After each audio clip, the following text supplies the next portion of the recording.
హరి ఓం.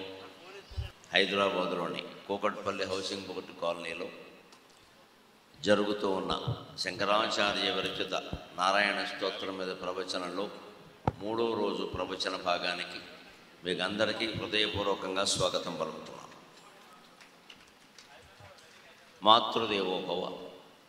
తల్లికి మృక్కకుండ అవధానము చేయని, తల్లికి మృక్కకుండ అవధానము చేయని, సత్స్వభావచోవల్లికి నీరు వెట్టని నవవ్రతధారిని నేను.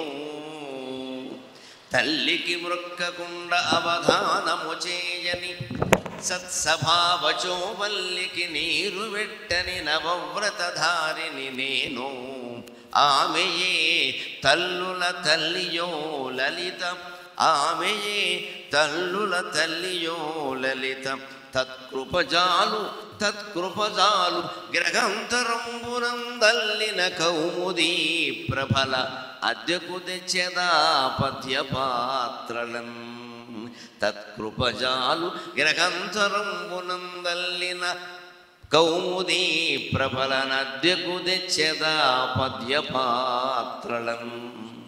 కన్న తల్లి దయతో, జగన్మాత విజయకనక దుర్గాదేవి దయతో ఆవిడ సన్నిధిలో మనం నారాయణ స్తోత్రం 3వ భాగాన్ని చెప్పుకునే ప్రయత్నం చేద్దాం. ఇది కనకదుర్గాదేవి సన్నిధిలో జరగడం ఆవిడ సంకల్పం. ఎందుకంటే నారాయణ సహోదరి అంటారు అమ్మవారు. మనం చెప్పుకునేది నారాయణ స్తోత్రం. నారాయణీ నాదరూప నామరూప వివర్జిత అని లలితా సహస్రంలో ఉంది. నారాయణి అంటే లక్ష్మీదేవి కాదు, పార్వతీదేవి. పద్మనాభ సహోదరి అంటారు. పద్మనాభునికి నీవు సహోదరివి అని. అంచేత సృష్టికి సంబంధించి బాధ్యత ఎవరిది అంటే ఎక్కువ విష్ణుమూర్తిది, పార్వతీదేవి.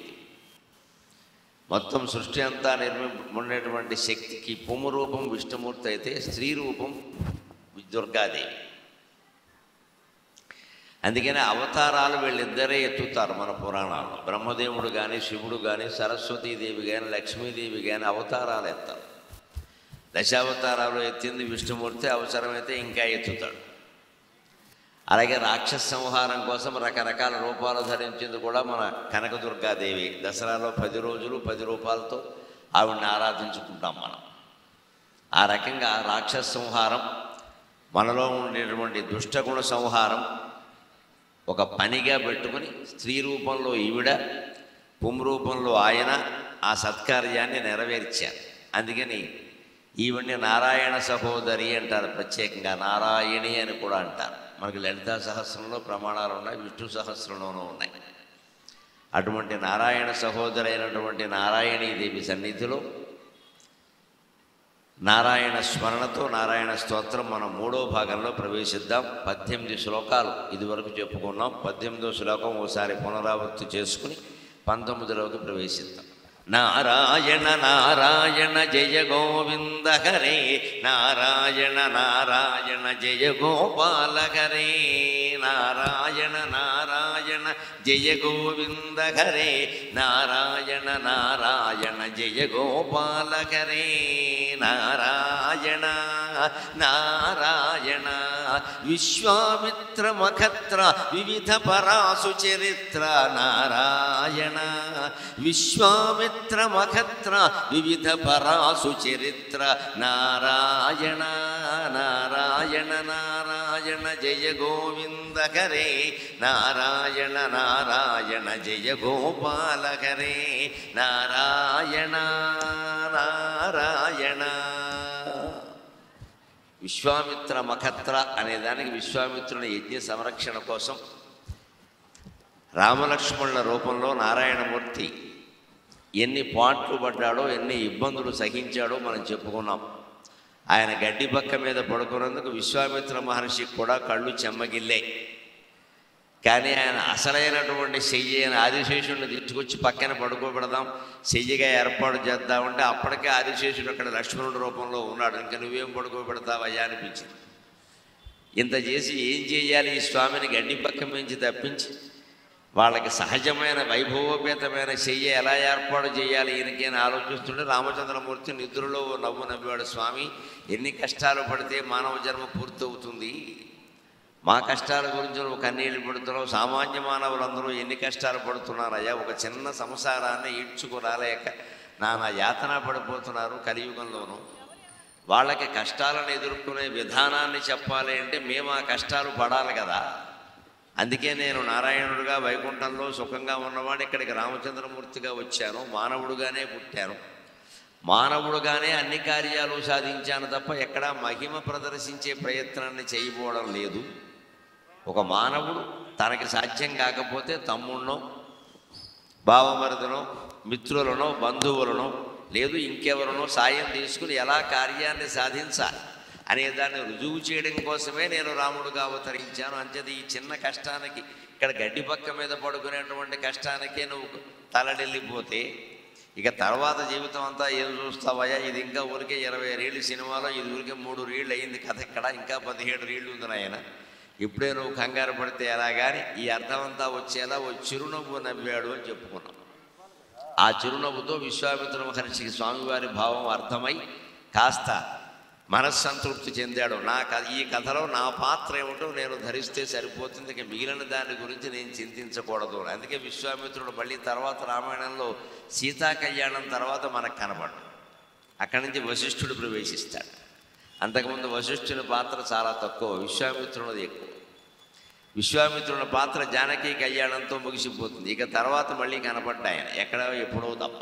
అంచేత మనం కూడా గ్రహించాలి రామాయణ భారతాల నుంచి. వాళ్ళ పాత్రలు పూర్తి కాగానే వాళ్ళు నిష్క్రమించారు. మనం కూడా జీవితంలో మన బాధ్యతలు పూర్తి కాగానే నిష్క్రమించడానికి సిద్ధంగా ఉండాలి. ఇంకా పూసేసుకోకూడదు. 60 ఏళ్ళు దాటే పోనీ 70 ఏళ్ళు కూడా దాటే అంటే ఇంక అయిపోయింది, మన పని అయింది. మనం తెర వెనక్కి వెళ్ళిపోవాలి. ఆ వెనక్కి వెళ్ళిపోవడంలోనే గొప్ప ఆనందం. ఎప్పుడు ప్రవృత్తిలో ఎంత ఆనందం ఉందో నివృత్తిలో కూడా అంత ఆనందం. జీవితంలో సుఖంగా ఉండాలంటే పైకి తీవ్రమైన గంభీరమైన ప్రవృత్తి, పైకి గంభీరమైన ప్రవృత్తి, లోపల తీవ్రమైన నివృత్తి ఉండాలి. ఏ వయస్సులో అయినా సరే. ఇది 25 ఏళ్ల వయస్సులో సాధ్యం కాదు, కానీ 60 ఏళ్ళకి ఎందుకు సాధ్యం కాదు? అప్పటికి బాధ్యతలన్నీ అయిపోతాయి. అయిపోకపోయినా మనం చేసేది ఏం లేదు. ఇక్కడ ఇక వాడు స్థిరపడాలి వీళ్ళు స్థిరపడాలి, అది వాళ్ళ బాధ్యత, మంది కాదు. తల్లికో తండ్రికో 60 ఏళ్ళు వచ్చాయంటే కొడుకు కూతురికి 30 ఏళ్ళు వస్తాయి కదండి. అప్పటికి కూడా స్థిరపడకపోతే వాడి కర్మ, వాడు చూసుకోవాలి. ఇంకా ఇదంతా నాకు బాధ్యత అనుకోకూడదు. ఇంకా అంచేత ఉండవలసిన విధానం ఏమిటంటే మనిషి విశ్వామిత్రులాగే పైకి గంభీరమైన ప్రవృత్తి, లోపల తీవ్రమైన నివృత్తి ఉంటే మనస్సులో సుఖంగా ఉంటాం, అనారోగ్యాలు రావు. పైకి చేసేది ఏదో చేస్తాం, ఆ క్షణం ఒక్కసారి మనస్సును బయటికి పంపించి ఏం చెయ్యాలో అది చేస్తాం. అంతకంటే చేసేది ఏమీ లేనప్పుడు రామభజన చేస్తాం, అది కూడా కర్తవ్యమే. దాన్ని మించిన కర్తవ్యమే లేదు అసలు. చేసేది ఏమీ కనపడినప్పుడు దైవస్మరణ చేస్తూ ఉండడం ఉందే మనస్సులో, అది అన్ని సమస్యల్ని అరగంటలో పరిష్కరిస్తుంది. మనం చెయ్యాలి కానీ అరగంట ఎక్కువ అక్కర్లేదు. రాముడు రాక్షసుల్ని కరదూషణాదులందరినీ 14,000 మందిని అరగంట 40-42 నిమిషాల్లో లేపేసి మన సమస్యల్ని లేపేయడం పెద్ద విషయం కాదు ఆయనకి. కానీ మనం అరగంట ఓపికగా చెయ్యాలి కదా. ఈలోపు మళ్ళీ అది కావాలి ఇది కావాలి, ఇలా చెయ్యాలి అలా చెయ్యాలి అనకూడదు ఎప్పుడు సమస్యలు. అది ఎలా పరిష్కారం అవ్వాలో అలాగే అవుతుంది. దానికి మన మనస్సును సిద్ధంగా చేసుకోవాలి. ఇది ఇలాగే అవ్వాలి అంటే అది అవ్వదు, అప్పుడు దానిలే పోస్తుంది. అక్కడి నుంచి మొక్కుబళ్ళు పెంచేస్తాం. ఇంకా మామూలుగా నడిచి మొక్కుకుంటా ఉన్న వాళ్ళ మోకాళ్ళ మీద నడిచి వస్తూ ఉంటాం. నొప్పి పెరిగిపోతుంది తప్పితే దేవుడికి మన మీద సానుభూతి కలిగేది. నిన్ను ఎవడు రమ్మన్నాడు అసలు అంటాడు. నీ ఇంట్లో నువ్వు కూర్చోవాలని ఏం చెప్తే నువ్వు అక్కడికి వస్తాను ఇక్కడికి వస్తానంట, నీకోసం నేను కూడా అక్కడికి రావాలి పని లేక. నిన్ను ఎవరు రమ్మన్నారు? అసలు నువ్వు అనుకున్నట్టే అది పరిష్కారం కావాలని ఎందుకు అనుకుంటున్నావు మిత్రమా? అది ఈగో, అది అహంకారం. అది ఏ సమస్య అయినా జీవితంలో ఎలా పరిష్కారం అవ్వాలో అలాగే పరిష్కారం అవుతుంది. ఇప్పుడు వై జంక్షన్ దగ్గర అరగంట ఆగిపోవాల్సి వచ్చింది. మేము పరిష్కారం అయిపోవాలంటే అయిపోతుందా? అవ్వదు. డ్రైవింగ్ వేరే వారు చేస్తున్నారు, చంద్రశేఖర్ గారు. నాకేం డ్రైవింగ్ బాధ్యత లేదు కదా. నేను హాయిగా కూర్చొని నమ శివాయ జపం చేసుకున్నా. వై జంక్షన్ కారణంగా నేను అరగంట సేపు జపం చేసుకోగలిగాను. వై జంక్షన్కి నమస్కారం. ఇదే సుఖంగా జీవించే విధానం నేను చేసే మీకు చెబుతున్నా. అంతేగాని కంగారు పడిపోయి ఏంటండి అన్నాం అనుకో, ఆయన దేనికో గుర్తిస్తే ఏం కావాలి? ఇప్పుడు ఎందరి ప్రాణాలకి ప్రమాదం. ఇక్కడ వేచి చూస్తున్న వాళ్ళంతా ఏమవుతారు? ఇదే మనిషి కంగారు పడకుండా ఆలోచించి మన చేతిలో ఉన్నది ఏదో చెయ్యాలి. చేతిలో లేని దానికి ఆలోచించడం ఎందుకురికే తస్మాత్ అపరిహార్యేర్థే నత్వం సూచితం రహస్య అంటాడు భగవద్గీత 2వ అధ్యాయంలో పరమాత్మ. అపరిహార్యే అర్థే, సమస్య నీ చేతుల్లోంచి దాటిపోయినప్పుడు నువ్వు ఊరికే దాని గురించి ఆలోచించవు. చేయవలసింది ఉంటే చెయ్యి. ఎప్పుడు ఆలోచించవలసింది మాట్లాడవలసింది ఎప్పుడు అంటే చెయ్యవలసిన అవసరం ఉన్నప్పుడు. చెయ్యవలసిన అవసరం లేనప్పుడు దాని గురించిన మాటలు అనవసరం. మాటలు కూడా అవసరం లేనప్పుడు మా ఆలోచన అంతకంటే అనవసరం. దాన్ని అక్కడే వదిలేయాలి. ఆ వదిలించుకోలేకే చాలా తాపత్రయపడుతూ ఉంటాం. అందుకని మఖం అంటే జీవితంలో కూడా యజ్ఞమే. ఈవేళ మఖ నక్షత్రం ఒక యజ్ఞమే, జీవితం కూడా ఒక యజ్ఞమే. యజ్ఞం నిర్వహించాలంటే మీరు గమనించండి, యజ్ఞం ఒకరితో అయ్యే పని కాదు. ఓ 50 మంది ఉండాలి. అసలు ముఖ్యంగా నిర్వహించే వాళ్ళే 4 ఉండాలి. హోత ఉద్గాత ఆధ్వర్యువు అంటూ 4 ఉండాలి ఖచ్చితంగా. 4 ప్రధానమైన వాళ్ళు ఉండాలి. ఇంకా కొంతమంది ఉండాలి, లేదా జీవితం కూడా ఒక యజ్ఞమే. ఎంతమంది సాయం లేకుండా అవుతుంది. ఈ యజ్ఞాన్ని రక్షించడానికి కూడా నారాయణమూర్తి సాయాన్ని మనం కోరినట్లయితే ఆయన మనకి ఎప్పుడూ అభయం ఇచ్చి రక్షించడానికి సిద్ధంగా ఉంటాడు. అది విశ్వామిత్ర మఖత్ర వివిధ పరాసు చరిత్ర. భగవంతుడిదే ఎంత గొప్పది అంటే పరాసు, ప్రాణాలు పోయిన వాళ్ళను కూడా తిరిగి రప్పించగలడు. దానికి రామావతారంలోనూ ఉదాహరణలు ఉన్నాయి, కృష్ణావతారంలోనూ ఉదాహరణలు. రామావతారంలో వానర సైన్యం అంతా మరణించింది ఇంద్రజిత్తు అస్త్రాల కారణంగా. ఇక వీళ్ళెవరూ లేవరు, దీని పని అయిపోయింది అన్నాడు వాడు. అక్కడికి వెళ్ళిపోయాడు. సీతాదేవిని బెదిరించి బారేశాడు. ఏకంగా మామూలుగా కాదు, రామలక్ష్మణుల మైనపు బొమ్మలు. ఇప్పుడు ఏదో ప్లాస్టర్ ఆఫ్ ప్యారిస్ అని మైనపు బొమ్మలను చేస్తారు, అచ్చం అలాగే ఉంటాయి. అసలు ఆ మైనంతో ఏదైనా బొమ్మ చేసి అక్కడ పెడితే మనం తెలియకుండా అక్కడికి వెళ్ళామంటే ఆ మనిషి ఉంచున్నట్టే ఉంటుంది నిజంగా. అలాంటి బొమ్మలను తయారు చేశాడు వాడు ఇంద్రజిత్తు. రాముడిని లక్ష్మణుడు సీతాదేవి దగ్గర తీసుకెళ్ళి, ఇదిగో నీ దగ్గర నీ ఎదురుగా నరికేస్తున్నా, వీళ్ళు నాకు యుద్ధరంగంలో చిక్కారు, మిగిలిన వారంతా చనిపోయారని చెప్పి అక్కడికక్కడే నరికేశాడు. నెత్తురు కూడా వచ్చింది. అమ్మవారు చూసింది. ఒక క్షణం కంగారు పడింది ఆవిడ. కానీ ఒక్క నిమిషం కూడా దాటకుండా ఒక్క మాట అంది చాలా ధైర్యంగా, వాళ్ళు చావలేదు, నువ్వు చంపలేదు. అదేమిటండి, రాముడు చనిపోయి ఉంటే ఈ పాటికే నా ప్రాణం పోవాలి, అది పోలేదంటే ఆయన చావలేదు అంది. నీ బొమ్మలకి నీ మాయలకు లొంగేవాడు ఎవడు లేడురా, నా హృదయం నాకు సాక్షి, నా భర్త మీద నాకుండే ప్రేమకి ఆయన పోయి ఉంటే ఈ పాటికే నా గుండె ఆగిపోవాలి, అందుకే నేను ఒక్క నిమిషం ఆగా, 60 సెకండ్లు అయినా నా గుండె ఆగలేదు అంటే రాముడు చావలేదు. అంటే నువ్వు నాటకాలు నా దగ్గర ఆడక్కర్లేదు అంటే వాడు ముందు ఏం చేయలేదు కానీ వెళ్ళిపోతూ ఓ నమస్కారం చేశాడు, మిమ్మల్ని ఏమీ చేయడం ఎవరికీ సాధ్యం కాదమ్మా, మా నాన్నగారు అజ్ఞానంగానే అనుకున్నాడు అని వెళ్ళిపోయాడు. ఆ మర్నాడే ఇంద్రజిత్తు కూడా వెళ్ళిపోయాడు పైకి. అలా ఎన్నో సందర్భాల్లో మొత్తం వానర సైన్యం చనిపోయినా ఇంకా ఇతరులు చనిపోయినా బతికించినటువంటి సందర్భాలు ఉన్నాయి. రామచంద్రుని కరుణ శక్తి. కృష్ణావతారంలో అయితే అది ప్రత్యక్షమే. సాందీపన కుమారుడు గురించి చెప్పుకున్నాం మన సూచన మాత్రంగా. సాందీపన ఆయన గురువు గారు స్వయంగా.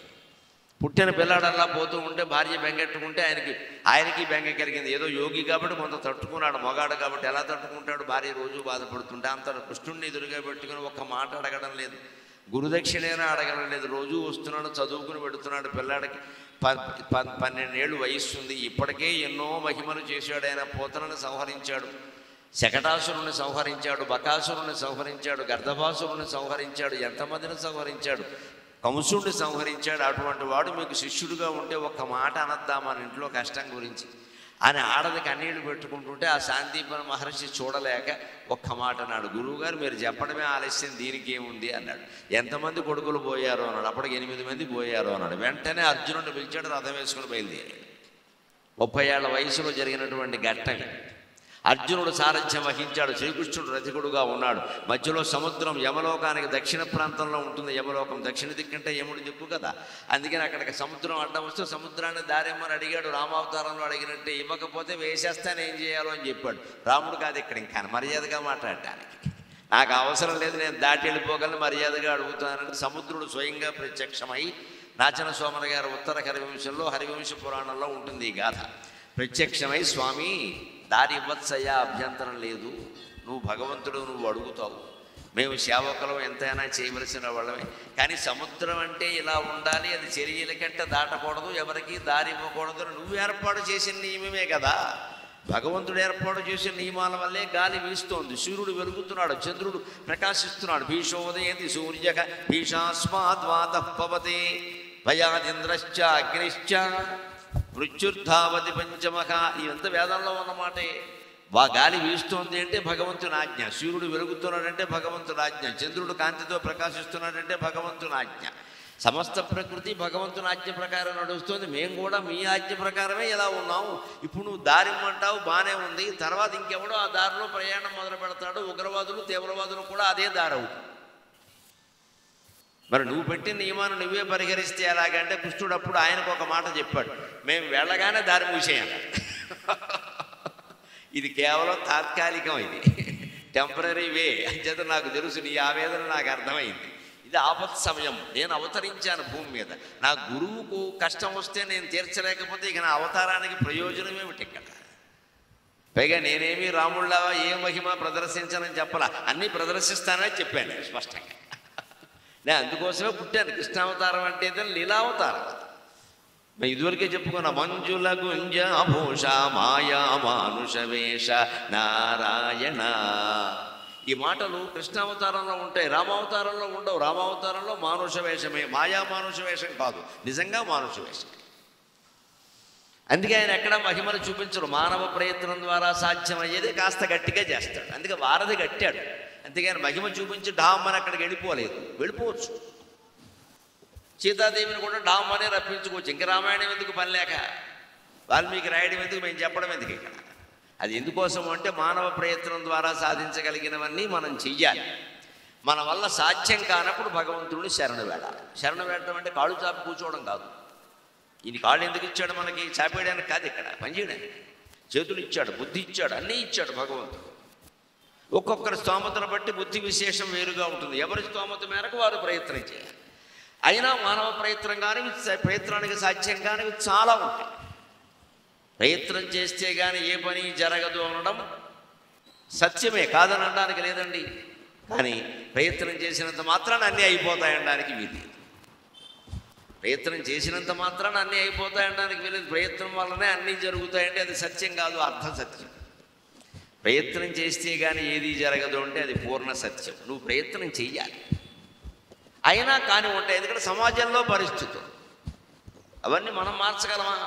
మన మనస్సును మనం నియంత్రించుకోగలం. మన వాహనాన్ని మనం సరిగ్గా నడపగలం. ఎదుటివాడు వాహనం మనం నడుపుతామా? మనం ఎడమవైపే పెడుతున్నాం, వాడు కుడివైపు నుంచి వచ్చి గుద్దేస్తే కర్మ అనుకుంటాం, అంతే. అదిగో ఆ కర్మను కూడా ఆపగలిగిన వాడు, ఆ పరిస్థితులను మార్చగలిగిన వాడు భగవంతుడు. అందుకని అది మన చేతుల్లో లేదు అనుకున్నప్పుడు మనం ఎప్పుడూ దండం పెట్టుకుని బయలుదేరాలి. ఇంట్లోంచి బయటికి బయలుదేరుతున్నాము అంటే రామరక్షా స్తోత్రంలో ఒక్క శ్లోకమైనా చదువుకుని బయలుదేరాలి, అంతే లెక్క. శ్రీమాన్ రామస్స నోవతు అని రాముడు మమ్మల్ని రక్షించునుగాక. సన్నద్ధక్కవచీ ఖడ్గి శాపబాణధరో యువా గచ్చన్ గచ్చన్ మనోరథాన్నశ్చ రామపాదు సలక్ష్మణక.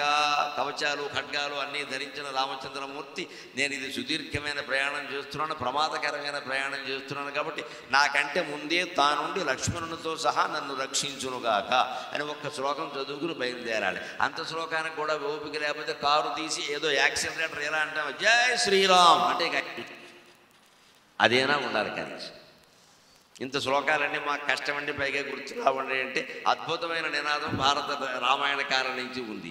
బండి ఎక్కినా సరే, ఇంట్లోంచి బయలుదేరినా సరే, ఆ కారు స్టార్ట్ చేసినా సరే, ఏమైనా సరే జై శ్రీరామ్ మన మనస్సులో భగవంతుడిని ఒక్కసారి స్మరించుకు బయలుదేరితే ఆయన చూసుకుంటాడు. ఎందుకంటే మన దారిని మనం జాగ్రత్తగా ఉంటాం, కానీ అందరూ అలా ఉంటారని చెప్పలేం కదా. అందుకని అక్కడికి వెళ్ళి చనిపోయినటువంటి 7-8 మంది కొడుకుల్ని బతికించి తీసుకొచ్చాడు తిరిగి ప్రాణం పోసి. సాందీపనకి ఇచ్చే గురుదక్షిణ ఇదే అన్నాడు. అంతకంటే గొప్ప గురుదక్షిణ ఎవరైనా ఇవ్వగలరా? ఆ దంపతులు పరమానందం చెందారు. అంచేత భగవంతుడు తలుచుకుంటే పోయిన వారిని కూడా బతికించగలడు, భయంకరమైన రోగాలు తగ్గించగలడని వేరే చెప్పక్క. ఎన్ని మందులు వాడినా రోగం తగ్గడం లేదు. మనకి కావచ్చు, మన పిల్లలకు కావచ్చు, మన పెద్దలకు కావచ్చు, ఎవరికైనా మనకి బాధే కదా. అంటే అంతిమంగా చేయవలసింది భగవత్ ప్రార్థన. కేవలం ప్రార్థన కారణంగా రోగాలు తగ్గించుకుని ఇప్పటికీ ఆ విషయాన్ని ప్రచారం చేస్తున్న వాళ్ళు సామాజిక మాధ్యమాల్లో కూడా ఉన్నారు. మీరు గమనించండి, వారు నిజంగానే వారు అనుభూతి చెంది చెబుతున్నారు ఆ విషయం. మాకు ఇలా వచ్చింది, మేము ఇలా చేసాం, తగ్గింది. భగవత్ ప్రార్థన వల్ల జరగనటువంటి పని ఏం లేదు. భాసుడైన ఆయన మహాకవి ఉండేవాడు. ఆయన కాళిదాసు కంటే ముందువాడు. ఆయన మధ్యమ వ్యాయోగం అనే నాటకంలో చెబుతాడు ఒక్క మాట, నిర్వేద ప్రత్యర్థిని కరు ప్రార్థన. పూర్తిగా నిర్వేదం నిన్ను కమ్మేసుకున్నప్పుడు, నిరాశ నిస్పృహ నిన్ను ఆవరించినప్పుడు, నువ్వు డిప్రెషన్లోకి వెళ్ళిపోవడానికి సిద్ధంగా ఉన్నప్పుడు ఒక్కసారి భగవంతుడిని ప్రార్థించు. ఒక్క ప్రయత్నం చేయి. మానవ ప్రయత్నానికి సాధ్యం కానీ భగవంతుడికి సాధ్యం. అందుకని ఎంత భయంకర రోగమైనా జీవితం ఎంత మాయో రోగం అందులో ఒక మాయ, కళలో ఒక కళ. ఈ కళే తీసేయగలిగిన వాడు ఆ కళ తీసేయలేడా?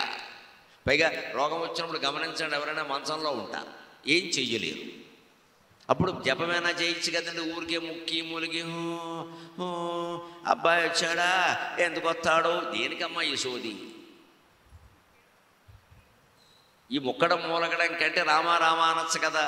వేదంలో చెబుతారు చాలా స్పష్టంగా, మంచంలోంచి లేవలేని రోగం ఎవరికైనా వస్తే అది వారికి అదృష్టం అని చెప్పారు. నన్ను మన్నింతుడు కాక వేదం చెప్పిన మాటది.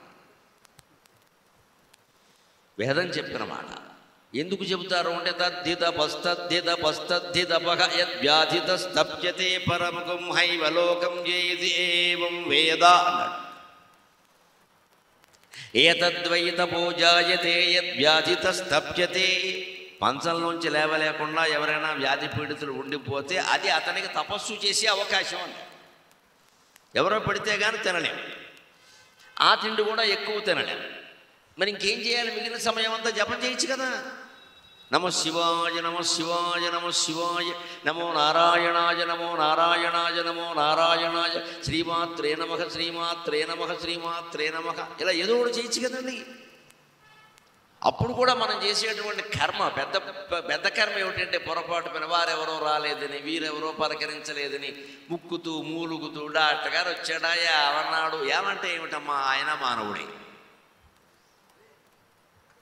ఈ సంభాషణ చేస్తాం. దాన్ని చూసుకుందుకు అక్కడ ఎవరో ఉన్నారు, కొడుకో కోడలో కూతురో కొంగో ఎవరో ఉన్నారు ఇక్కడ, వాళ్ళు చూసుకుంటారు కదా. ఈ ధైర్యం ఉండాలి మనస్సులో. నాకు నేను చేసేది ఏం లేదు, ఇక్కడ మంచంలో ఉన్నాను. ఇంకా వాళ్ళ ఊరికే ఒత్తిడి చేయడం ఎందుకు? తగ్గుతుందా అన్నారా, ఏం తగ్గుతుందో, మా అత్తగారు ఎలాగే వచ్చి పోయింది, గొడవ ఇది ఒకటి. ఇక్కడ ఆవిడ పోయినప్పుడు నువ్వు బావా ఇక్కడ. అందులో మనసులో మళ్ళీ అత్తగారు పోయినందుకు సంతోషం ఒకటి, అదెవడు చెబుతాడు. పోతే పోయింది, ఏడిపించుకు తింది, మళ్ళీ ఇదో వ్యాఖ్యానం ఇక్కడ. మనం ఎవరిని ఏడిపించి తింటలేదు ఇక్కడ. ఈ వ్యాఖ్యానాలన్నీ మానేసి నేరుగా కావ్యం చదవడం అంటారే, అలాగే నామస్మరణ చేయడం మంచిది. అదే వివిధ పరాసు చరిత్ర. రకరకాల వ్యక్తులు నీకు సంబంధించిన వాళ్ళు, నిన్ను ప్రార్థించిన వాళ్ళు, ప్రాణాలు పోయిన వాళ్ళనే నువ్వు కాపాడేవయ్యా. 27 మంది పిల్లలతో సతమతం అయిపోతుంటే కుచేరుడికి ఇంద్రభవనాన్ని కట్టించి ఇచ్చాడమ్మా శ్రీకృష్ణ పరమాత్మ. అది కూడా ఇస్తున్నానని చెప్పలేదు. కుచేరుడు వచ్చి ప్రార్థిస్తే ఆయన అడిగాడు, ఏమన్నా తెచ్చావా అన్నాడు. ఎందుకో తెలుసా? ఏమీ ఇవ్వకుండా తీసుకోకుండా భగవంతుడు కూడా ఏది ఇవ్వడు. ఎందుకంటే ఆయన మళ్ళీ దేవలోకంలో ఓ కాన్ఫరెన్స్ జరుగుతుంది, అక్కడ దేవతల కాన్ఫరెన్స్. బ్రహ్మ విష్ణు మహేశ్వరులందరూ అమ్మవారి యొక్క ఆస్థానంలో మణిద్వీపంలో సమావేశం అవుతారు. అయినప్పుడు ఏమయ్యా నువ్వు ఫలానా వాడికి ఎందుకు ఇచ్చావు ఇంత ఐశ్వర్యం అంటే, వాడు గొప్పడు అడుగులు ఇచ్చాడు, నేను ఇచ్చాడని చెప్పాలి. అందుకే మనం గుళ్ళోకి వెళ్ళినప్పుడు ఏదో ఒకటి పట్టుకొచ్చి అక్కడ వేస్తాం. లేకపోతే మనం ఇచ్చేది ఎంతంటే, భగవంతుడు నువ్వు అట్టిపండుకి ఇవ్వాలైనా, నువ్వేమో అడిగేదేమో 5,000 కోట్లు, నువ్వు ఇచ్చేదేమో అట్టిపండు. బేరం సరిగ్గా ఉందా? 5,000 కోట్లు ఎక్కడ, అట్టిపండు ఎక్కడ?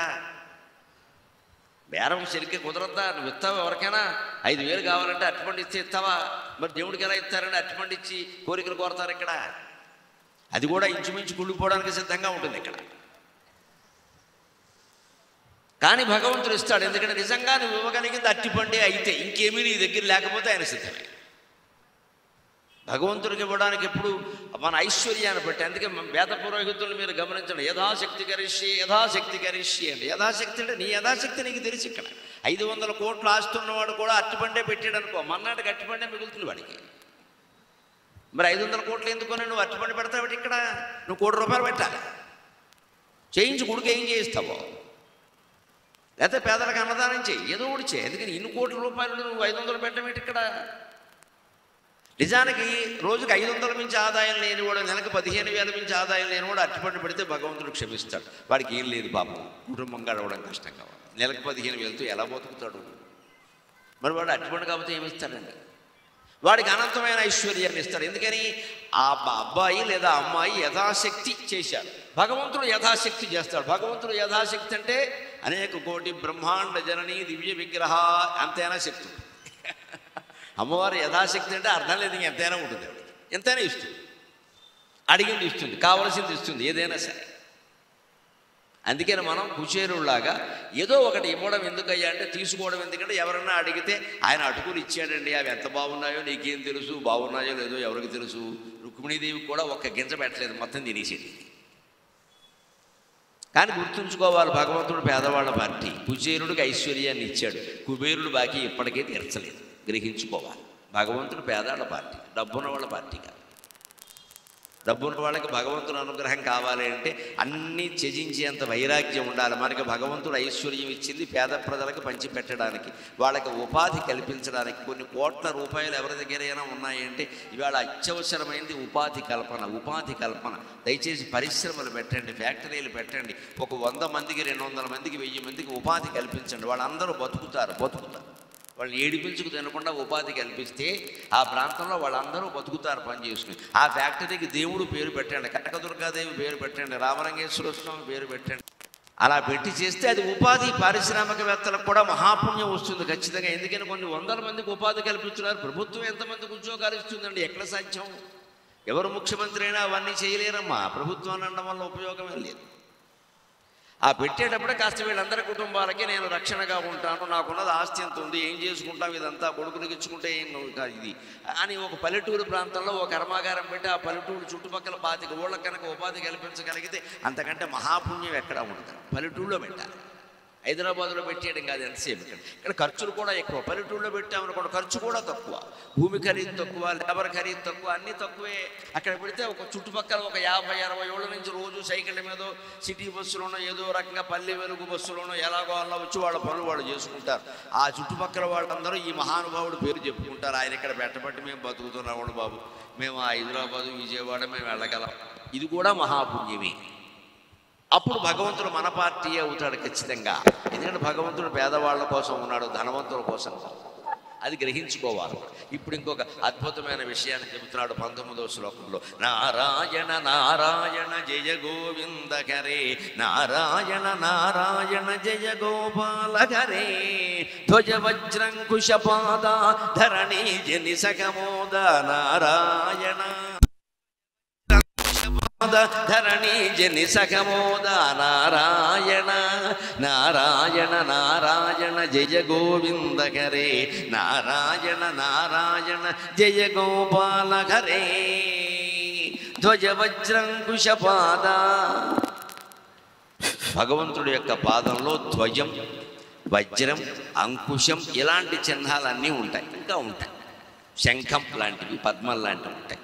పాదం చిన్నది కాబట్టి అందులో బట్టివి 3 రాశారు శంకరాచార్య. ఒకటి ధ్వజం. ఇప్పుడు మనం అక్కడ ఆరోహణ చేసే చూడండి, శివాలయం కాబట్టి నందీశ్వర ధ్వజం, విష్ణువాలయం అయితే గరుత్మ.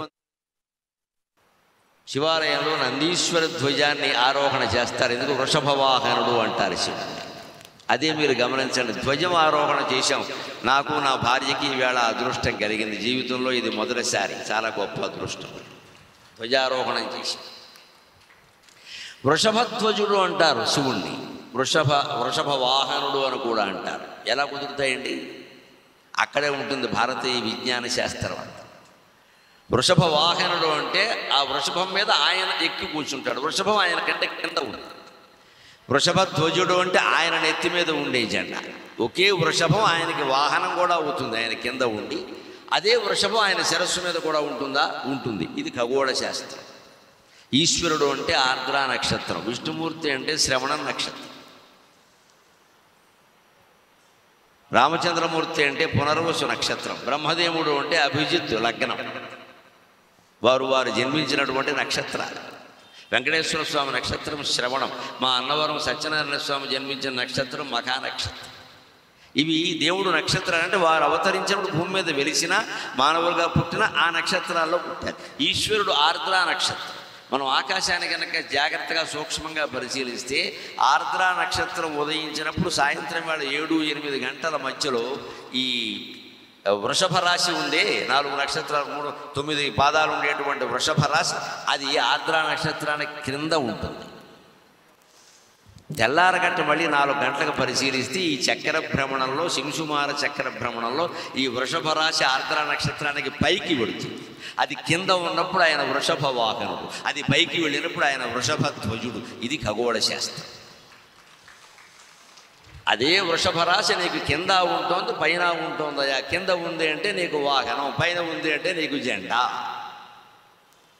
అంచేతనే జీవితంలో కూడా ఏ వ్యక్తి మనకంటే కింద ఉన్నాడు అని చెప్పేసి వెక్కిరించాల్సిన పని లేదు, మనకంటే పైన ఉన్నాడని అసూయపడాల్సిన పని లేదు. శివుడు రెండింటినీ ఒకలాగే తీసుకుంటాడు. ఓ కార్యాలయంలో పనిచేస్తూ ఉంటాం, అంతవరకు మన కింద ఉన్నవాడు పైకి ఎక్కుతాడు. వాడికి ఏదో రిజర్వేషన్ ఉంది, ఎక్కండి, నీకు ఎందుకే గొడవ. అబ్బే వాడి వేళ పైకి వెళ్ళాడండి, నేను అంతవరకు నా కింద ఉన్నాడండి, ఈవేళ వాడి కింద నేను ఎలా పనిచేస్తానండి అంటే నువ్వు శివాలయంలోకి రావడం అనవసరం. శివుడు తన కింద ఉన్న వృషభాన్ని మళ్ళీ పైకి ఎక్కినా కూడా హాయిగా గౌరవించాడు. ఈ ఎవడి స్థానం వాడిదండి, ప్రపంచంలో ఎవరు చెప్తారు దీనికి? ఎందుకు తగాదా పెట్టుకోవాలి? వారి అవకాశాలు ఏవో వారికి ఉన్నాయి. రేపు పొద్దున మనకి ఇంకో అవకాశం రావచ్చు. ఈ వ్యక్తుల మధ్య అహంకారాలు పోవడానికి ఆధ్యాత్మిక వ్యవస్థ. గుళ్ళోకి వచ్చాము అంటే మనస్సు రోజు పరిశుద్ధం అవుతుందా లేదా చూసుకోవాలి. ఓ మాత్ర వేసుకున్నామంటే వేసుకోవడానికి ముందు, వేసుకున్న తర్వాత ఆరోగ్యంలో తేడా ఉందా లేదా, మార్పు వచ్చిందా లేదా. ఓ మాత్ర వేసుకున్నాక మార్పు వచ్చిందంటే ఓ యాత్ర చేసాక కూడా మార్పు రావాలి కదండి. లేని దానికి యాత్ర ఎందుకు పనిలేక?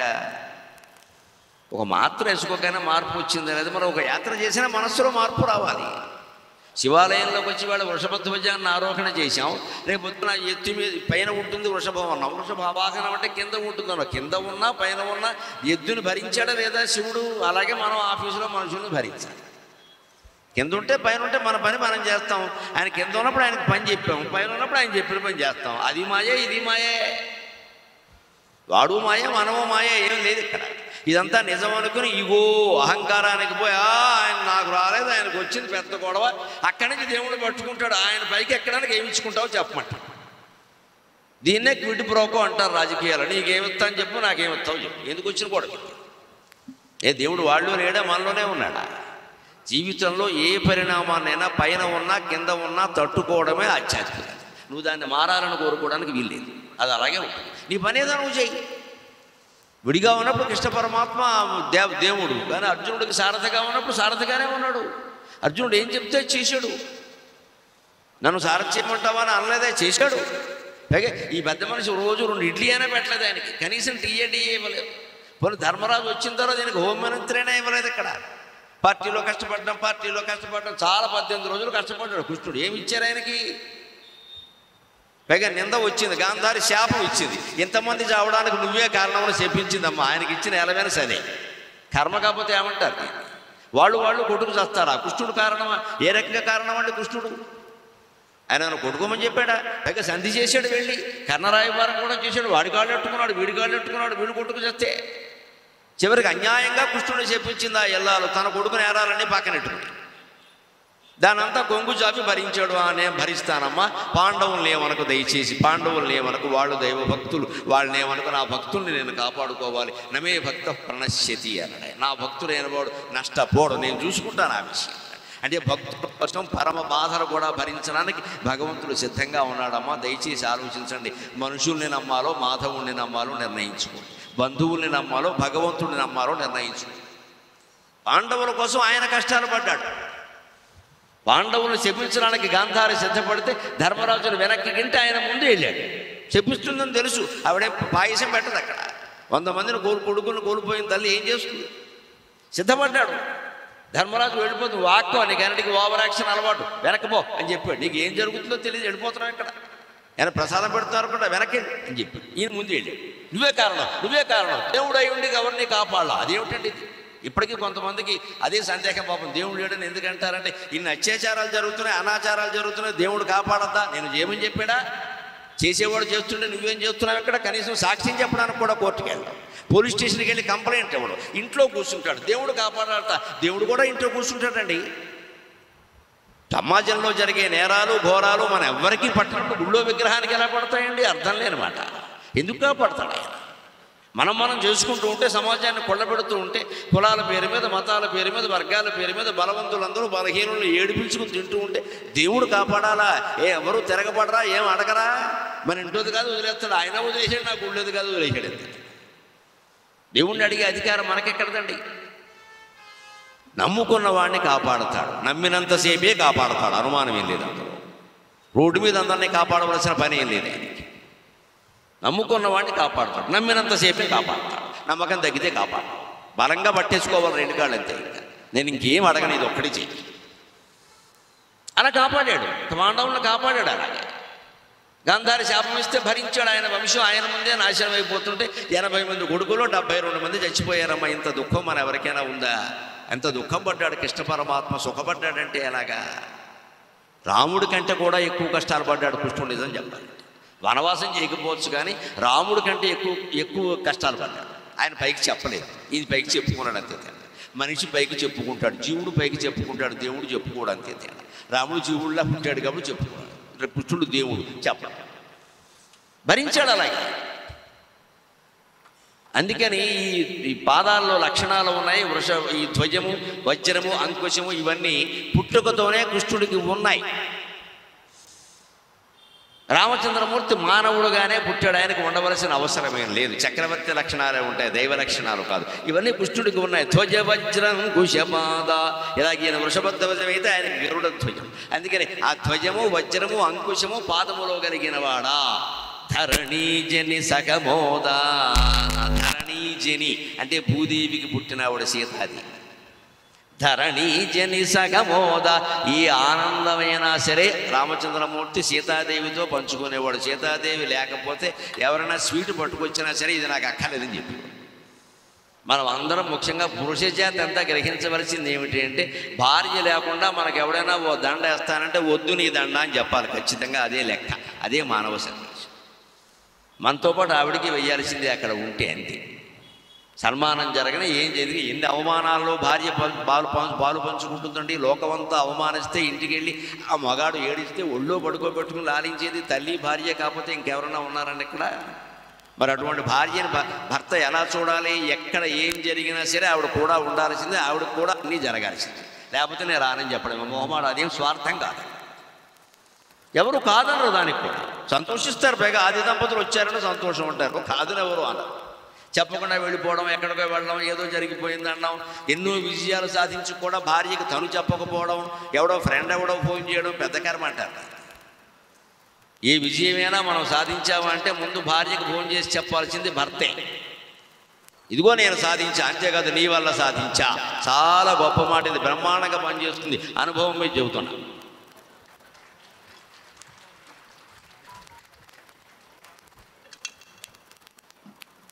అరగంటలో ఫిల్టర్ కాఫీ ఖాయం అద్భుతంగా ఉంటుంది. ఒక మాట నిజమే కదా, అబద్ధమేమన్నా నాటకం ఆడక్కర్లేదండి. భార్య లేకుండా భర్తకు విజయాలు ఎలా వస్తాయి? ఆయన సీతాదేవితో సహా ఎలా ఆనందించేవాడో తెలుసా? ఉత్తరరామచరిత్రలో భవభూతులు రాస్తాడు. 50 ఏళ్ల వయస్సులో వాళ్ళ ఆనందం. ఇవాళ ఆనందం అంటే మనం ఏమనుకుంటామంటే 25 ఏళ్ళ వాళ్ళకు ఉంటాయండి, 50 ఏళ్ళు వచ్చాక ఏముంటాయి? అసలైన ఆనందాలు 50 ఏళ్ల తర్వాతే ఉంటాయమ్మ. ఈ యువరకలేసే వయస్సులో ఉండేవన్నీ కామావేశాలు, ఆనందాలు కాదు. నిజం చెప్పాలంటే కామావేశం.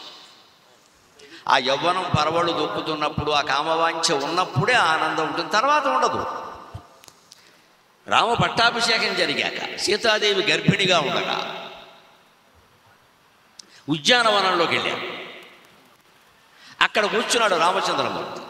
సీతాదేవి పాపం అప్పటికే గర్భంతో ఉంది కదా, ఆ ఉద్యానవనంలో విహరిస్తూ తిరుగుతూ నాదా కాళ్ళు నొప్పులెడుతున్నాయి, ఇదేలా కూర్చుందా అన్నాడు. ఓ చోట సుఖంగా కూర్చున్నారు. అక్కడి నుంచి ఆవిడ పడుకుంటూ నిద్రపోతానంది. ఆయన ఏదో తరగడా తెప్పించబడి, తరగడా ఎందుకు పని లేక అనుపాశ్రితాన్యయ రామ బాహురుపధానమేషతే అని రామచంద్రమూర్తి పడుకోవడానికి తరగడా తెప్పించమని ఆవిడ పరిచారికని ఆదేశిస్తూ ఉంటే, తరగడా ఎందుకు పని లేక ఈ బాగు ఉన్నది ఎందుకు, నువ్వు పడుకోవడానికే కదా ఆనందంగా. పైగా రాముని బాగులో ప్రత్యేకత ఏమిటంటే ఆయనే చెబుతున్నాడు, అనుపాశ్రిత అన్యయ, వేరే స్త్రీ ఎవరికి దక్కని అదృష్టం అవకాశం ఇది. ఎందుకంటే కృష్ణుడైతే 16,000 మంది ఈ బాగు సరిపోదు కూడా. అందుకే అందుకని వేరే స్త్రీ ఎవరికి దక్కని అవకాశం ఇది, నీకు ఒక్కత్తకే రాసేసాం, రిజర్వేషన్ చేసేసాం. ఇటువంటి నా బాబు ఉండగా వేరే తరగడా ఎందుకు పని లేక తన ఒళ్ళో పడుకోబెట్టుకున్నాడు సీతాదేవిని. అది 50 ఏళ్ల వయస్సులో కూడా భార్యకి భర్తకి ఉండవలసిన ప్రేమ. అప్పుడు అద్భుతమైనటువంటి మాట చెబుతాడు ఉత్తర రామచరిత్రలో. భవభూతి రామచంద్రుడు నోట చెప్పిస్తాడు. ఆ వయస్సులో కూడా 45 ఏళ్ళు దాటేయండి వాళ్ళకి ఖచ్చితంగా. ఎందుకంటే పెళ్లి నాటికి ఆవిడ వయస్సు 6 ఏళ్ళు, ఆయన వయస్సు 13 ఏళ్ళు. తర్వాత వనవాసం నాటికి ఆయన వయస్సు 25, ఇద్దరికి 7 ఏళ్ళు తేడా ఉంది కాబట్టి ఈవిడ వయస్సు 18. 14 ఏళ్ళు వనవాసం, 25 + 14 39, అంటే 40 చేసుకోండి. ఈవిడకు ఒక 7 ఏళ్ళు తక్కువ 33. తర్వాత ఇక్కడికి వచ్చారు. అంచేది ఖచ్చితంగా ఈ ఘట్టం 42 ఏళ్ల తర్వాత వ్యవహారం. ఆవిడ 42వ ఏట గర్భం ధరించిందని చెప్పొచ్చు మన లెక్కల్లో చెప్పాలి. అప్పట్లో ధరించేవారు, పెద్ద విషయం. ఆ సమయంలో గర్భిణి అయినటువంటి భార్య ఒళ్ళో పడుకుని ఉంటే ఆయనకు మధురమైన భావాలు కలిగే నిజమైన ప్రేమ అనేది ఇప్పుడే ఉంటుంది కదా. వయసులో ఉండేదాన్ని ప్రేమ ఎలా అంటారు, కామావేశం అంటారు దాన్ని. ఒక మాట చెబుతున్నాను, నిజంగా పెద్దవాళ్ళు అయినా కూడా వదిలిపెట్టకుండా పూర్వకాలం దంపతులు అలాగే 70 ఏళ్ళు, 80 ఏళ్ళు, 100 ఏళ్ళు అలా ఎందుకు బతికారు. 60 ఏళ్ళు వివాహ షష్ఠి పూర్తి చేసుకున్న వాళ్ళు కూడా ఇక్కడే ఉంటారు. మీరు పరిశీలిస్తే వాళ్ళు ఎందుకంత ప్రేమగా ఉన్నారు అంటే ఈ కారణంగా. అద్వైతం సుఖ దుఃఖ యోగో అనుగతం సర్వాస్వస్థాసు, అద్వైతం సుఖ దుఃఖ యోగో అనుగతం సర్వాస్వస్థాసు, యద్విశ్రామో హృదయస్య యత్ర జరసాయస్మిన్ నకార్యో రసక, యద్విశ్రామో హృదయస్య యత్ర జరసాయస్మిన్ నకార్యో రసక, కాలేన ఆవరణాత్యయాత్ పరిణతే యత్ ప్రేమసారే స్థితం, కాలేన ఆవరణాత్యయాత్ పరిణతే యత్ ప్రేమసారే స్థితం, భద్రం తస్య సుమానుషస్య, భద్రం తస్య సుమానుషస్య, కథమప్యేకం హి తత్ ప్రార్థ్యతే, కథమపి ఏకం హి తత్ ప్రార్థ్యతే.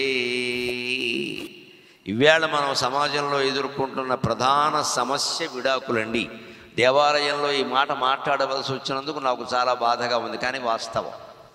ఈరోజు పత్రికలో కూడా చూసిన వార్త, కుటుంబ న్యాయస్థానానికి రోజుకు 15 వస్తున్నాయండి దరఖాస్తులు, మాకు విడాకులు ఇప్పించమని. రోజుకు 15. ఇందులో 70% విడాకులకి సెల్ ఫోన్ కారణం. అది మరీ విచిత్రం. న్యాయవాదులు చెబుతున్నమాట, 70% విడాకులకి స్మార్ట్ ఫోన్ కారణం. భార్య భర్త మీదో, భర్త భార్య మీదో చేస్తున్న ప్రధానమైన ఆరోపణ ఏమిటంటే అస్తమానం యూట్యూబ్ చూస్తున్నాడు, నన్ను పట్టించుకోవట్లేదు. ఆ యూట్యూబ్లో కూడా మళ్ళీ గరికిపట్టి నరసింహరావుని చూడడం, వేరేవేమో చూస్తాడు. గరికిపట్టి ఆయనో చాగంటి ఆయనో చూస్తే ఇబ్బంది లేదు, ఏదో మంచిది జరుగుతుందిలే అనుకుంటా. అవి కాదండి, అనవసరమైన చెత్త అంతా. వాడెవడో ఏదో పెడతాడు, అందులో నిజం ఉందో ఎంత ఉందో అబద్ధం ఎంత ఉందో తెలియదు, వాడేవో కలిపేస్తాడు. అవన్నీ చూస్తూ ఉంటాం, మళ్ళీ మాట్లాడుకుంటూ ఉంటాం. ఇవి ప్రధాన కారణం అని ఈవేళ పత్రికలో వచ్చింది. నేను తాజా వార్త చెబుతున్నా, కానీ దాంపత్యం నిలబెట్టుకునే విధానాన్ని ఈ శ్లోకంలో చెబుతున్నాను. ధరణి జని సఖమోద, ఈ ఆనందాన్ని కానీ భర్త భార్య లేకుండా పొందే ఆలోచనే రాకూడదు. భార్య అయినా అంతే, భర్త లేకుండా పొందే ఆలోచన రాకూడదు. పుట్టింట్లో భార్య టీ తాగుతుంది అంటే మా ఆయనకి ఎవరిస్తున్నారో టీ అని ఆలోచించాలమ్మా. ఆవిడ్ని సీతాదేవి అంటారు. నమస్కారం. ఏ వయస్సులో మనం పుట్టింటికి వెళ్ళినా సరే అక్కడ మనం టీ తాగుతున్నాం అనుకో, మా ఆయన టీ తాగుతున్నాడు, అమ్మా ఇక్కడ పాపం ఈ సమయానికి అడిగేవాడు అక్కడ ఎవరైనా ఇస్తారు, అక్కడ ఉండేవాడు అక్కడ అయినా ఈ మాట అనాలి. పుట్టింటి వాళ్ళు కూడా ఆనందిస్తారు. నీకెందుకే ఇప్పుడు ఆయన గొడవ అంటే నాకు కావాలి, మేమంటే ఏమనుకుంటున్నాం అని చెప్పాలి ఇంట్లో. అప్పుడు ఇంకా వాళ్ళు పుల్లెట్టరు, ఇక్కడ లేనిపోయిన గొడవలు పెట్టరు. ఇంకా వీళ్ళ మధ్య పెడతేయడం ఎవరికి సాధ్యం కాదనుకుంటారు. మనం కొంచెం బలహీనంగా ఆయన పట్టించుకోవాలే అని కొంచెం సాగదీసామనుకో, వాడు ఇంకా సాగదీస్తారు. భార్యాభర్తల మీద ఏదైనా ఉంటే తలుపేసి తేల్చుకోవాలని ఖచ్చితంగా, బయటకు వచ్చి కాదు తేల్చుకోవాల్సింది, బయటికి రావడానికి వీల్లేదు విషయం. అద్వైతం సుఖ దుఃఖయోగో. 50 ఏళ్ళైనా 60 ఏళ్ళైనా కొంతమంది దంపతులు చిలకా గోరింకల్లా ఎందుకుంటారు అంటే అద్వైతం సుఖ దుఃఖయోగో. సుఖాన్ని దుఃఖాన్ని వాళ్ళిద్దరూ కలిసే పంచుకుంటారు, విడిగా ఉండాలని అనుకోరు. దుఃఖం వచ్చిందంటే భార్య పరిగెట్టేస్తుంది భర్త దగ్గరికి. ఆయన ఎలా ఉంటారు, ఆయన తట్టుకోలేరు, అసలు సున్నితమైన మనిషి నేను దగ్గర ఉంటేనయ్యం అని పుట్టింట్లోంచి పారిపోతున్న వెంటనే నేను ఎక్కడ ఉన్నారు, మా ఆయనకి దుఃఖం వచ్చింది, నేను ఎక్కడ ఉండను, నేను వెళ్ళిపోతాను, నన్ను పంపేయండి, లేదా నడిచి వెళ్ళిపోతాను అనాలి. అంతే లెక్క. పన్నే నన్ను బాధ పెట్టినప్పుడో అంటే కుదరదు. ఇక్కడ ఈ ఈ వ్యక్తిగతమైన అహంకారాలు ఉంటే నడవదండి. అది అద్వైతం సుఖ దుఃఖ యోగ. సుఖంలోనూ అద్వైతమే, దుఃఖంలోనూ అద్వైతమే. అంటే ఒక్కటే అద్వైతం అంటే నా ద్వైతం, రెండు ఉండకూడదు, ఒకటే ఉంటుంది. అనుగతం సర్వాస్వవస్థాసు, అన్ని అవస్థల్లోనూ భార్యని భర్త, భర్తని భార్య అనుసరించి ఉండడం. అప్పుడు ప్రేమ నిలబడుతుంది. ఉద్యోగం ఉంటే ఒకలాగా, లేకపోతే ఒకలాగా, డబ్బు ఉంటే ఒకలాగా, లేకపోతే ఒకలాగా, నగలు చేయిస్తే ఒకలాగా, చేయించకపోతే ఒకలాగా, గుర్తిస్తే ఒకలాగా, గుర్తించకపోతే ఒకలాగా కాదండి. ఇద్దరి మధ్య ఎక్కడైనా సరే ఒక్కోసారి గుర్తించలేరమ్మా, మర్చిపోతారు, ఉద్యోగం హడావిడిలో ఉంటారు, పని ఒత్తిడిలో ఉంటారు, దాన్ని పెద్ద పట్టించుకోకూడదు. ప్రేమ అంటే ప్రేమ అంత సర్వాస్వవస్థాసు, అన్ని అవస్థల్లోనూ భర్తని భార్య అనుసరించి ఉంటుంది. అలాగే భార్య భర్తనే అనుసరించి ఉండాల్సింది. భార్య భర్తను అనుసరించడం, భర్త భార్యను అనుసరించడం అన్ని అవస్థల్లో. ఆవిడకి కాస్త అనారోగ్యం వచ్చింది, ముందక్కడ అటెండ్ అవ్వవలసింది, కూర్చోవలసింది భర్తే. కొడుకులను పిల్లలను పెట్టేసి వెళ్ళిపోవడం కాదు. ఇక్కడ నలుగురు నలుచుని పెడతానే, నాకు బ్రిటన్లో వ్యాపారం, నీ బ్రిటను బిస్కెట్ మానుకుని ఇక్కడ కూర్చో పని లేక. ముందు ఆ మాట రావాలి నోట, నాకు వ్యాపారం కంటే నీ ఆరోగ్యం ముఖ్యం, నాకు ఉద్యోగం కంటే నీ ఆరోగ్యం, నీ పుట్టింటి వాళ్ళకంటే ముందు నేనే వచ్చి ఇక్కడ కూర్చుంటాను అని భార్య మంచం దగ్గరే భర్త కూర్చోవాలి. ఆవిడకి వెంటనే కోరుకుంటుంది, ఆవిడ ఇంకేం అక్కర్లేదు వేరే. మా ఆయన నా కోసం కూర్చున్నాడు ఇక్కడ, అన్ని పనులు మానుకుని. ఆవిడకే మనసులో అనిపిస్తుంది, బోల్డ్ కష్టపడుతున్నాడు పాపం, సంపాదిస్తున్నాడు, నేను ఇక్కడ కూర్చుంటే ఎలాగా, నాకు బాగానే ఉంది, మీకు ఎందుకు, మీరు వెళ్ళరండి అంటుంది. అంటే ఆ మాట రావాలా? వెళ్ళిపోతానని నేనడం, వెళ్ళిపోవాలా తప్పదా అని ఆవిడంటే ఇంక దాంపత్యం ఏమిటి ఇక్కడ? నాకేం పని లేదు నిన్ను చూసుకోవడం తప్ప. ఇది భర్త నోట రావలసిన మాట. అప్పుడు భార్య కూడా అలాగే ఉంటుంది. సర్వాస్వవస్థాసు, అన్ని అవస్థల్లోనూ అంతే. అందుకే అరణ్యవాసానికి వెళదామని చెప్పి రామచంద్రమూర్తి సీతాదేవికి చెబుదామని వెళ్ళాడు. ఆవిడ రావడం ఆయనకి ఇష్టం లేదు. వనవాసం ఆయనకి, ఆవిడకి కాదు. ఊర్మిళ ఉన్నట్టే ఆవిడ కూడా ఇక్కడ ఉండొచ్చు కదా, సుఖపడుతుంది, భరతుడు పరిపాలిస్తాడు, వదిన గారిని చాలా గౌరవంగా చూసుకుంటాడు, ఉండొచ్చు కదా.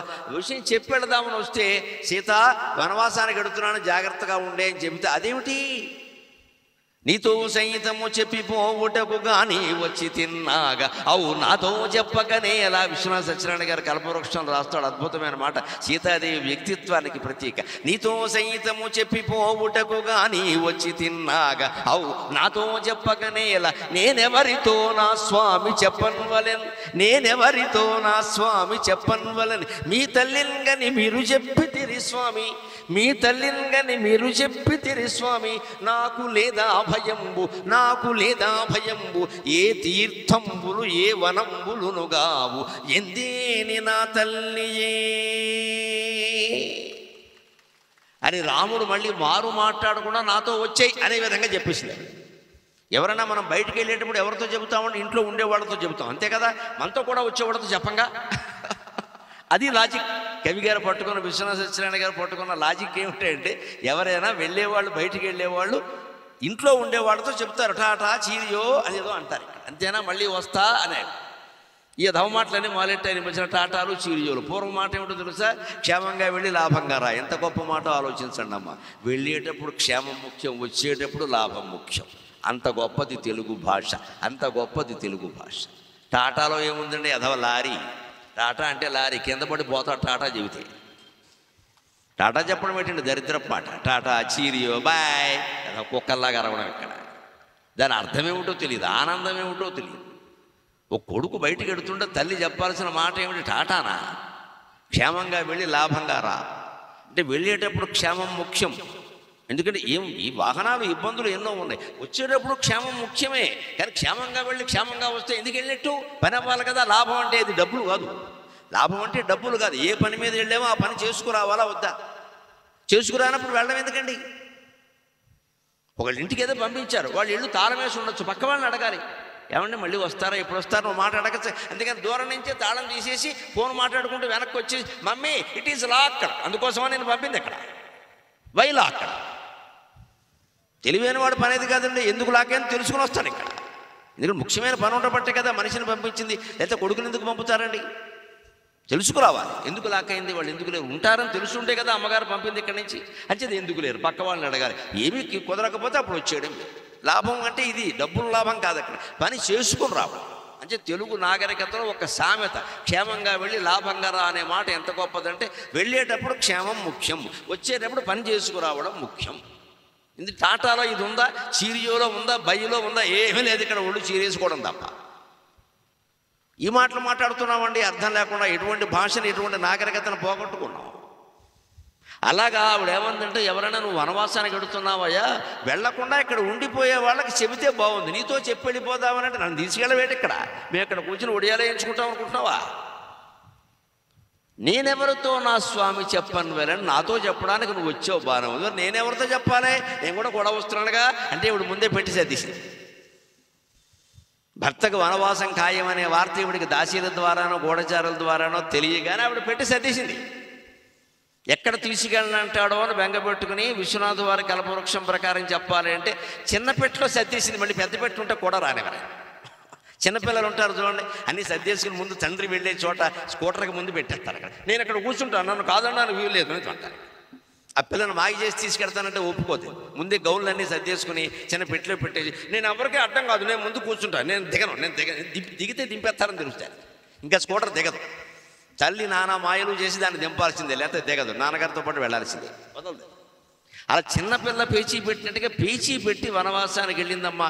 పేచీ పెట్టి పట్టణాలకు ఎడతారు, సినిమాలకు ఎడతారు. పేచీ పెట్టి వనవాసానికి వెళ్ళిన ఆవిడ సీతాదేవి. అది నా దేశం, అది నా దేశం.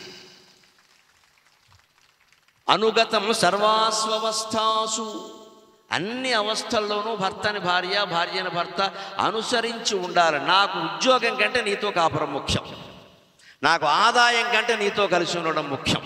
ఇది మాట భార్య నోట రావాలి, భర్త నోట రావాలి. ఇవాళ ఉద్యోగాలు ముఖ్యమైపోయాయి, డబ్బులు ముఖ్యమైపోయాయి, అన్నిటికంటే మించి నన్ను మన్నింతురు కాక అహంకారాలు ముఖ్యమైపోయాయి.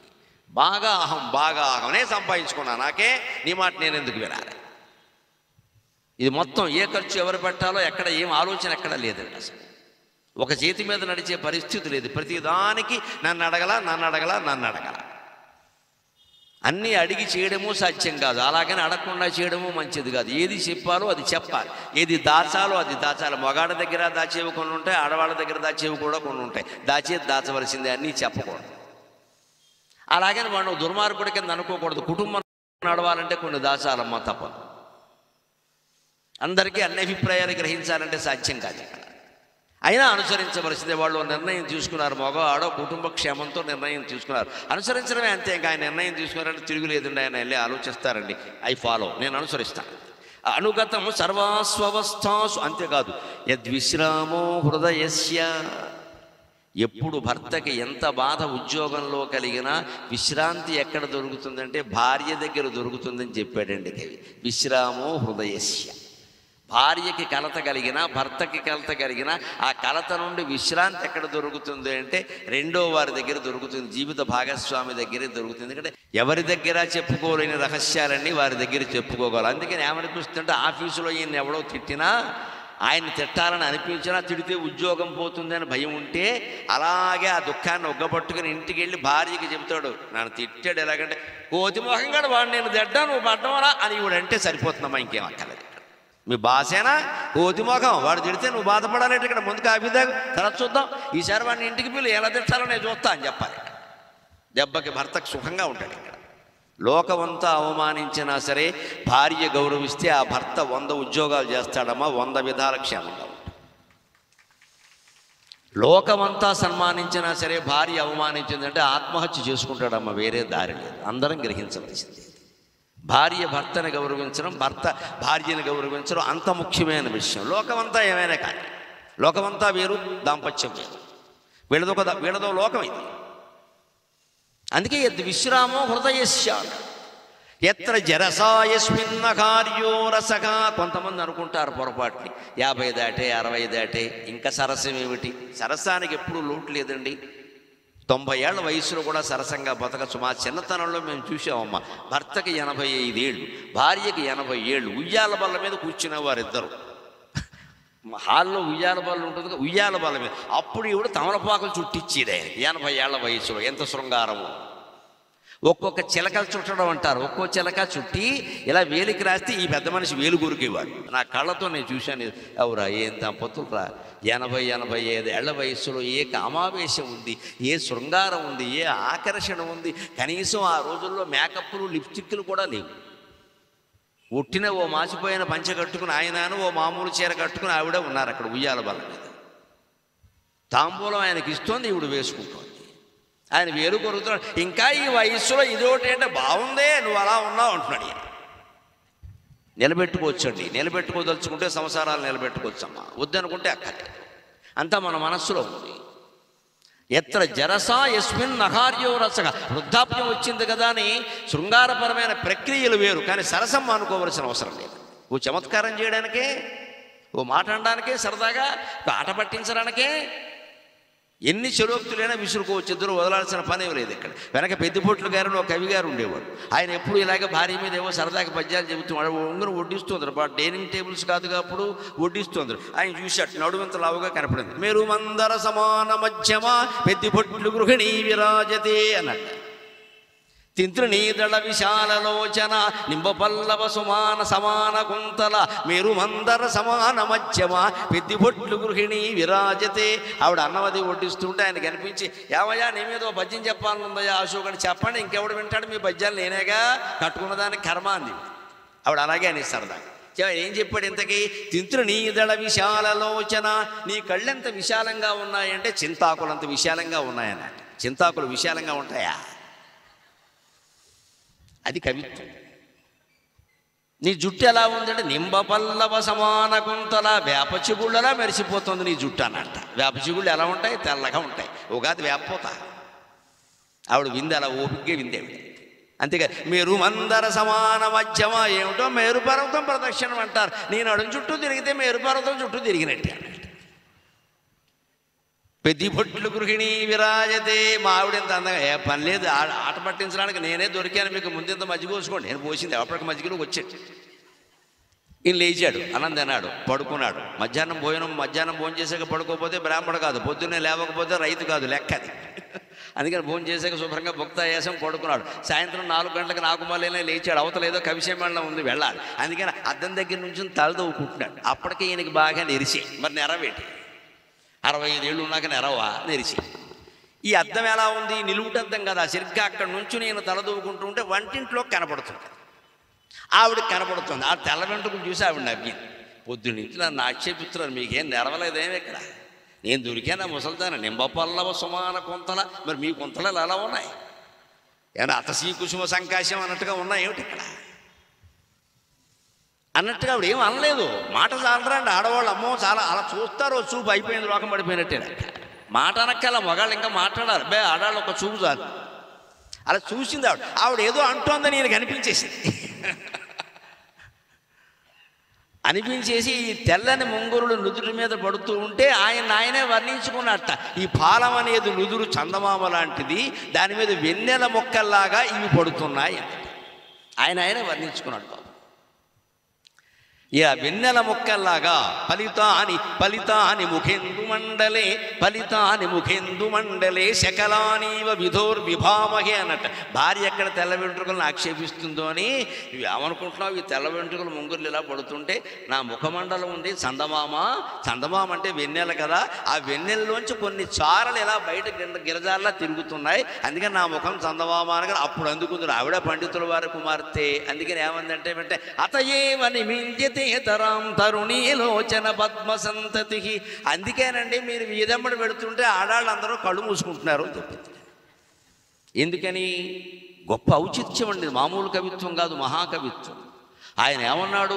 ఆ సమయస్ఫూర్తితో ఆశువుగా నా ముఖం చందమామ లాంటిది, దాని మీద పడుతున్న తెల్ల వెంట్రుకలు వెన్నెల మొక్కలు లాంటివి అన్నాడు. అందుకే ఆడవాళ్ళందరూ కళ్ళు మూసుకుంటున్నారు. ఆవిడ ఏంటంటే స్త్రీల నేత్రాలని పద్మాలతో పోలుస్తారు. చంద్రుడు ఉదయించగానే పద్మాలు ముడుచుకుంటాయి, అది ఆవిడ ప్రతిభ. సూర్యుడు ఉదయించగానే పద్మాలు వికసిస్తాయి, చంద్రుడు ఉదయించగానే పద్మాలు ముడుచుకుంటాయి. కవి సమయం అది. అందుకని మీరే అన్నారు కదా, నేను అనలేదు కదా చంద్రబింబం అని. మరి చంద్రుడిని చూడగానే పద్మాలు ముడుచుకుంటాయి కదా, మీరే కదా వర్ణిస్తారు. స్త్రీల నేత్రాలు పద్మాలు లాంటివి తామరసాయతలోచన అంటున్నాం. అందుకే వాళ్ళు ముడుచుకుంటారు, మేము మొహం చూడలేక ఎవరు ముడుచుకోండి అని చెప్పింది అంతే. లేక ఇంత సరసం వాడుకున్న పెద్దిపొట్లు గారి వయస్సు 70 ఏళ్ళు, ఆవిడ వయస్సు 65 ఏళ్ళమ్మా. అలాంటి కాపురాలు ఎన్ని చూసాం పూర్వం. ఇప్పుడు ఎందుకు 2 ఏళ్లకి 3 ఏళ్లకి విరక్తులు ఎందుకు వస్తున్నాయి? వీళ్ళకి నన్ను అడిగితే శారీరక ఆకర్షణ కూడా లేదండి. దిక్కుమాలిన రంగులన్నీ పూస్తున్నారు మొహానికి, ఆకర్షణ ఉండదమ్మా. సహజంగానే ఉండాలి ఆకర్షణ. మొహం కడుక్కుని బొట్టెట్టుకుంటే సరిపోయేదానికి పైన ఒకటి కింద ఒకటి మొత్తం పూసేసి ఇక్కడ అసలు కృత్రిమమైన వ్యవహారం తయారైంది. ముఖానికి 6 పోతలు, పెదాల కోటి, ముక్కు కోటి, మూతి కోటి, అన్నిటికి దీనికి మళ్ళీ ఫౌండేషన్ అంట, ముందు వేస్తారట ఫౌండేషన్. అదో మాట విన్నాను ఈ వచ్చిన, ఎప్పుడు వాడదామా అని చూస్తున్నాను, ఇప్పుడు వాడేసాను, ఓ పని అయిపోయింది. దీనికి మళ్ళీ ఫౌండేషను, శంకుస్థాపన, ధ్వజారోహణ ఇన్ని ఉంటాయన్నమాట. బోడి మొహానికి ఫౌండేషన్ ఒకట, దాని మీద 16 రంగుల. ఎప్పుడు చెరగాలి ఇవన్నీ? ఈ కృత్రిమమైన రంగుల కారణంగా ఉన్న ఆకర్షణ పోతుంది. ఇక్కడ కూర్చున్న వాళ్ళనే 60 ఏళ్ళు దాటిన పెద్ద ముత్తైదువుల్ని మీరు గమనించండమ్మా, వాళ్ళు కేవలం మొహం కడుక్కుని రూపాయి బళ్ళంత బొట్టెట్టుకున్నారు, లక్ష్మీదేవుల్లా ఉన్నారు, ఒక్కొక్కరు లక్ష్మీదేవుల్లా ఉన్నారు. మీరు చూసి దండం పెట్టుకోండి. తెల్ల వెంట్రుకలు తెల్ల జుట్టుతో మెరిసిపోతూ కూడా చూస్తే నమస్కారం చేయాలనిపిస్తుంది. ఇది ఆకర్షణ, పైగా పవిత్రమైన ఆకర్షణ.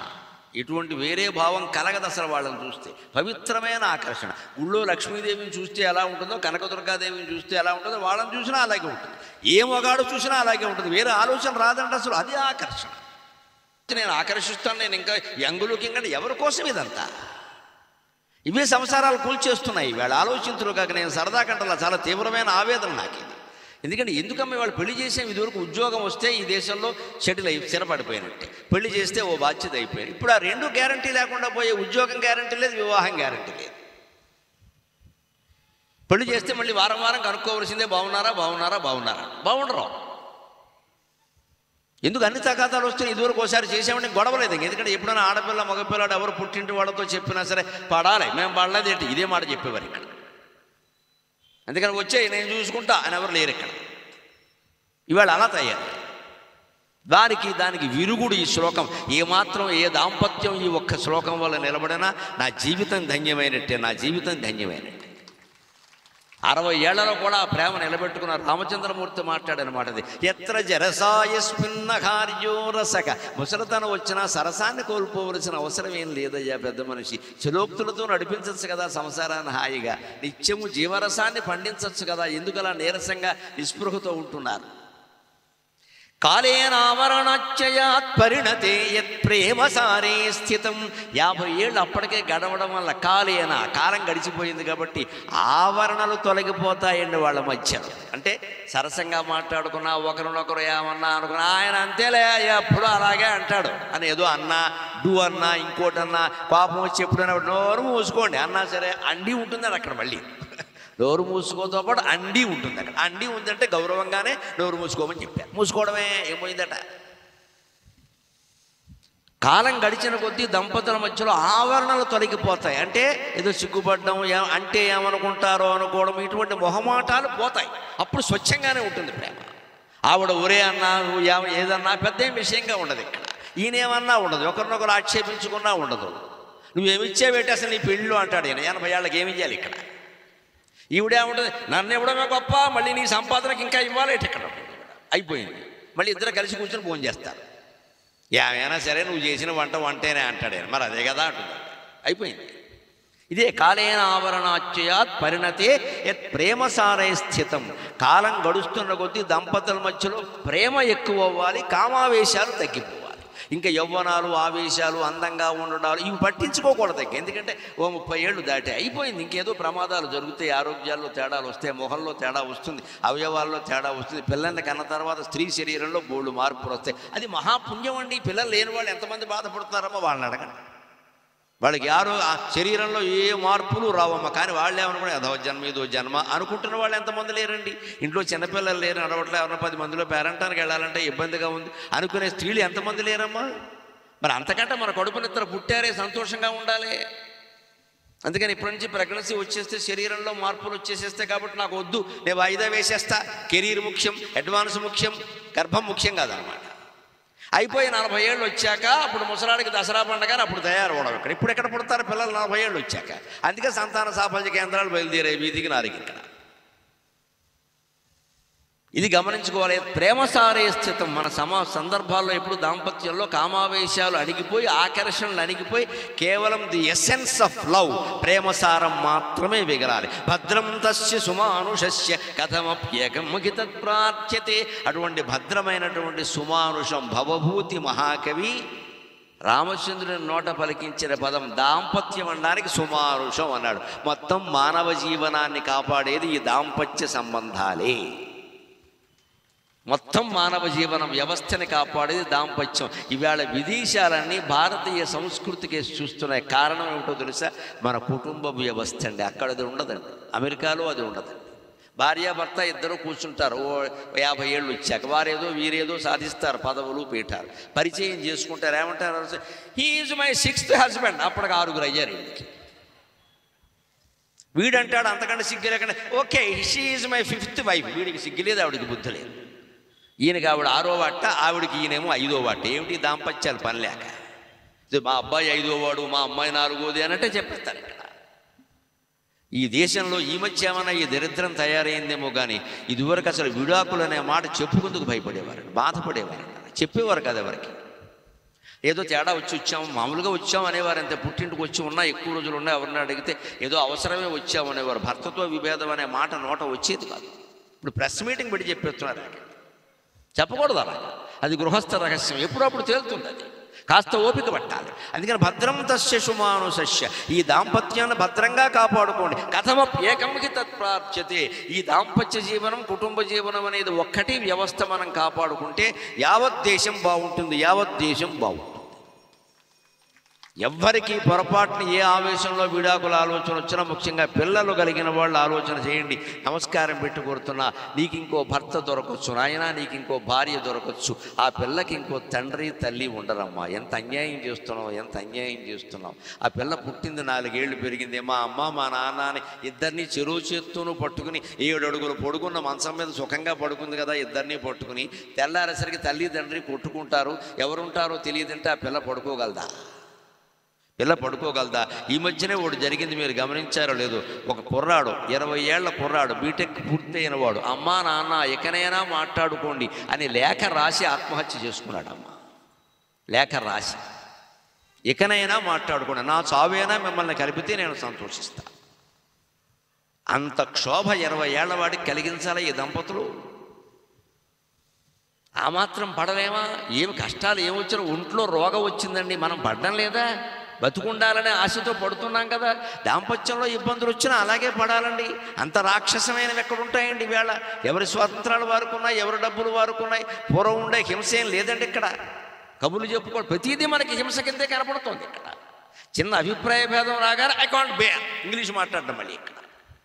దానికి అహంకారం కారణం. అందుకని ధరణి జని సగమోద, ఈ ఆనందం కలిగిన సీతారాముడితో పంచుకునేది, ఈ ఆనందం కలిగిన రాముడు సీతతో పంచుకునేవాడు. అది చెబుతున్నాడు ఇక్కడ. దధ్వజ వజ్రం కుశపాదాధరణి జని సఖమోద నారాయణ నారాయణ నారాయణ జయ గోవింద హరే నారాయణ నారాయణ జయ గోపాలకరే. 20వ శ్లోకం. జనకసుత ప్రతిపాల జయ జయ సంస్మృత లీలా నారాయణ. జనకసుత ప్రతిపాల జయ జయ సంస్మృత లీలా నారాయణ నారాయణ నారాయణ జయ గోవింద హరే నారాయణ నారాయణ జయ గోపాల హరే. జనకసుత ప్రతిపాల, లోకాలన్నీ పాలించేటువంటిది సీతాదేవి అంటే లక్ష్మీదేవి. లోకాలన్నీ డబ్బు మీద ఆధారపడ్డాయి కదా, అనుమానం ఏముంది? అందుకే లోకాలన్నీ పాలించేది డబ్బే అంటే లక్ష్మీదేవి. ఆ లక్ష్మీదేవే కదా సీతాదేవిగా పుట్టింది. లోకాలన్నీ పాలించేది సీతాదేవి అయితే ఆ సీతాదేవిని పాలించేవాడు రామచంద్రమూర్తి. అంచేత ఆ ఇద్దరిని నమ్ముకుంటే మనకి డబ్బుకి లోటు లేదు, ఆరోగ్యానికి లోటు లేదు, సౌఖ్యానికి లోటు లేదు.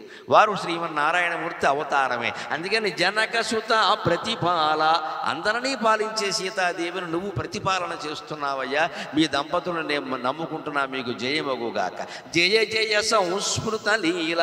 కృష్ణావతారంలో లీలలు కానీ, రామావతారంలో చేసిన ధర్మంతో కూడిన మహాకార్యాలు కానీ ఏది తలుచుకున్నా ఒళ్ళు రోమాలు నిక్కపొడుస్తున్నాయా లేదా, రోమాంచం జరుగుతుందా లేదా, లేదా మబ్బులు మూసినా సరే వాన కురవడానికి సిద్ధంగా ఉన్న ఎన్ని వేల మంది ఎందుకున్నారండి ఇక్కడ? దేనికోసం? భగవంతుడు లీలల కోసం.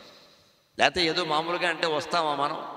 ఆ భగవన్ లీల తలుచుకుంటూ ఉండాలి. జీవితంలో ఎప్పుడైనా నిరాశ నిస్పృహ ఆవరిస్తే వెంటనే ఒక ఆధ్యాత్మిక గ్రంథం తీయండి, వీలైతే భాగవతం తీయండి.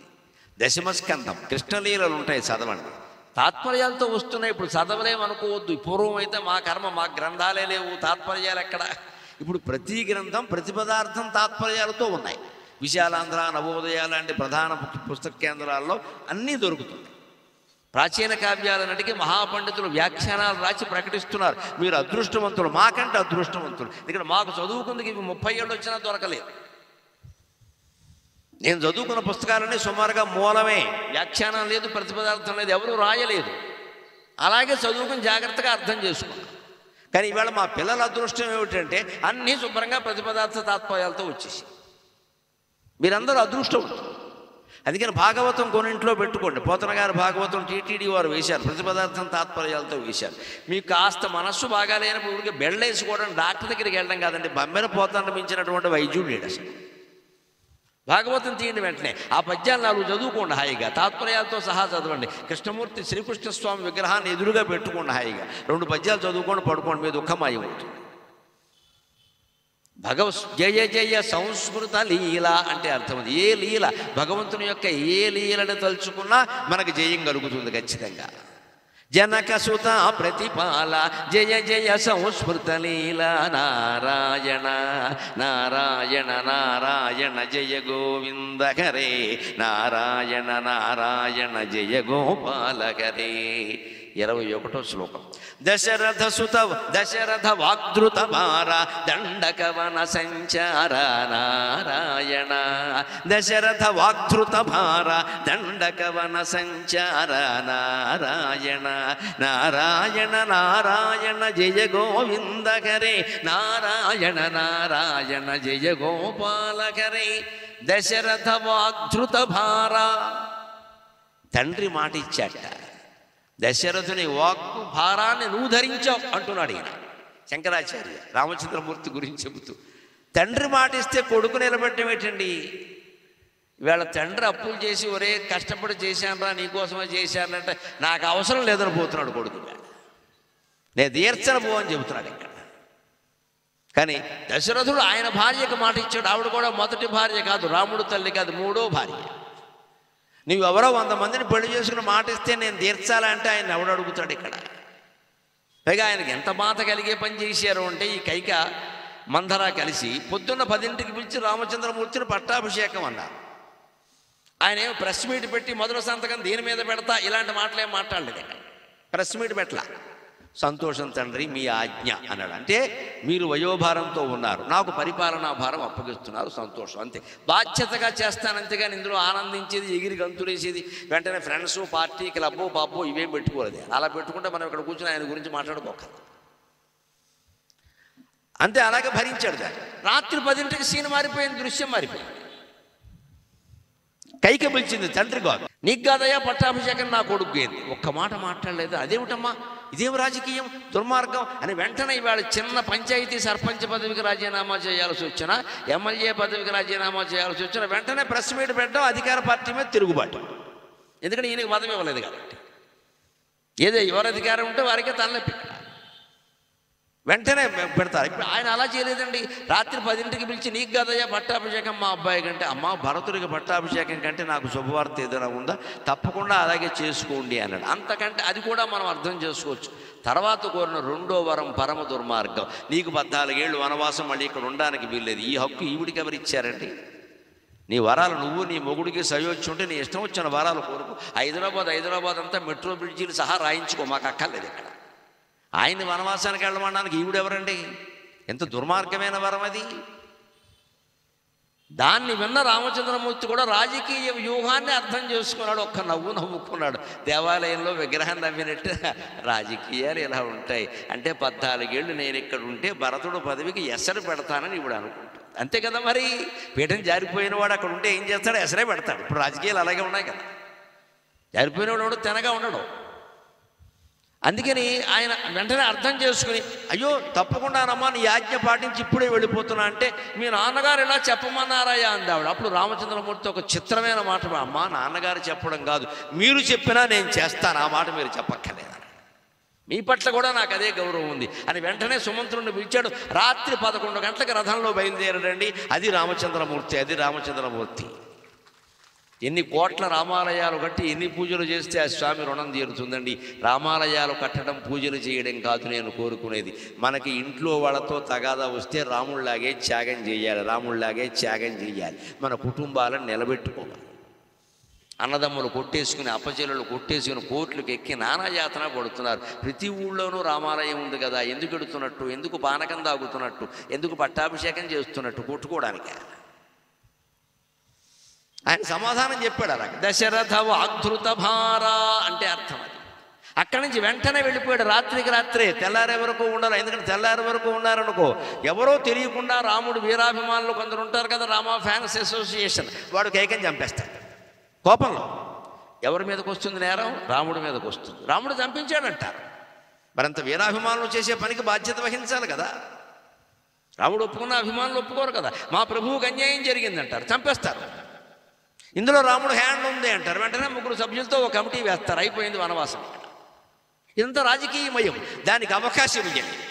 రామచంద్రమూర్తి అవకాశం ఇలా. రాత్రికి రాత్రే సుమంత్రుడిని పిలిచాడు. లక్ష్మణుడు కూడా వస్తానంటే రమ్మన్నాడు, సీత వస్తానంటే రమ్మన్నాడు, ఎక్కేంటి రథం అన్నాడు. రాత్రికి రాత్రే వెళ్ళిపోయాడు. దశరథుడు రాజ్యం పులిమేరలు దాటిపోవాలి, మనం వాళ్ళు ఇష్టం వచ్చినట్టు పరిపాలించుకోనివ్వండి, మనకు అనవసరం అని మొత్తం ఆ విపరీతమైన రాజకీయ సమస్యను త్యాగంతో పరిష్కారం చేసిన వాడు దైవం. అందుకని దైవం.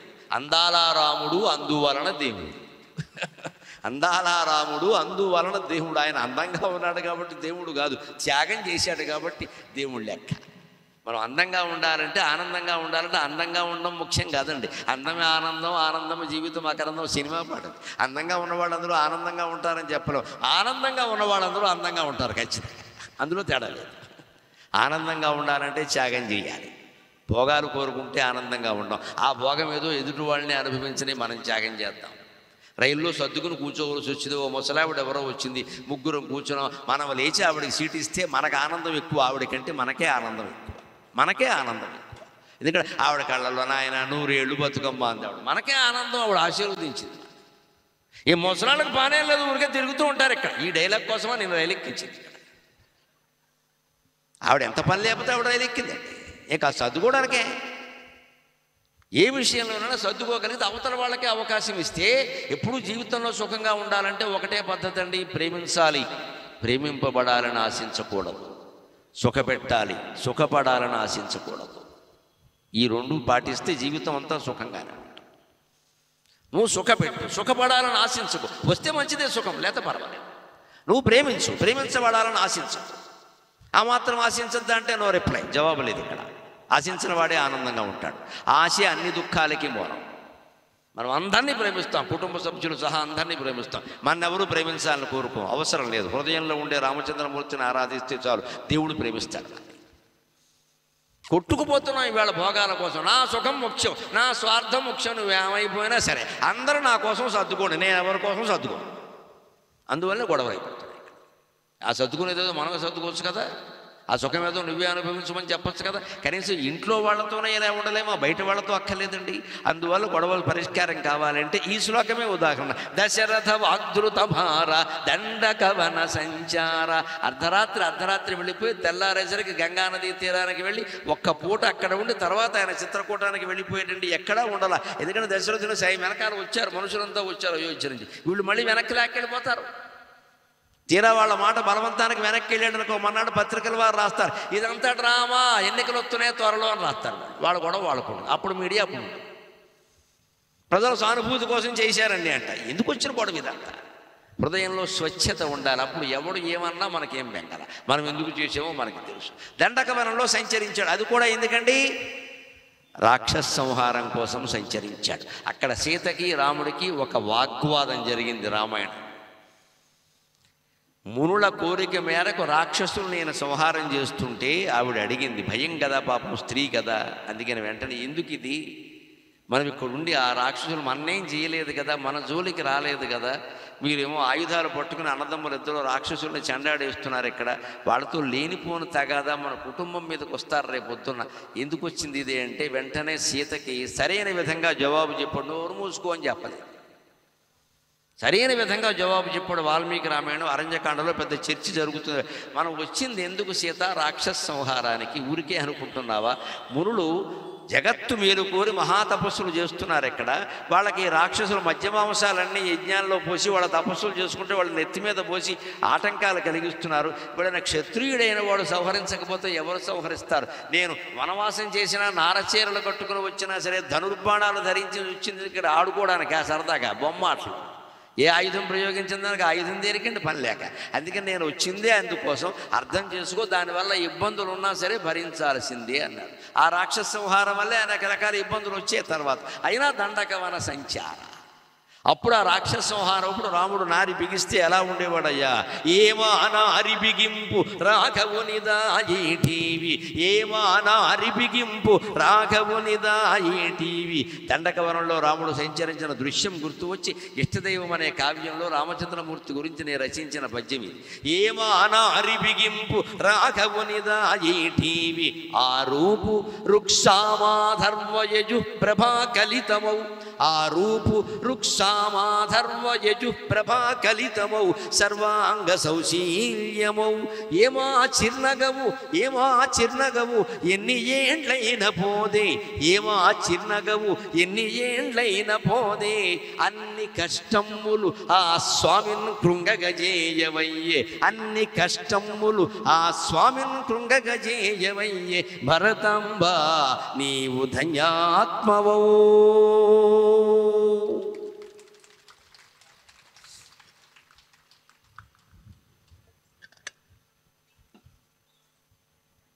నారి బిగించి ధనుష్టంకారం చేస్తే చాలు రాక్షసులు చెదిరిపోయేవారు.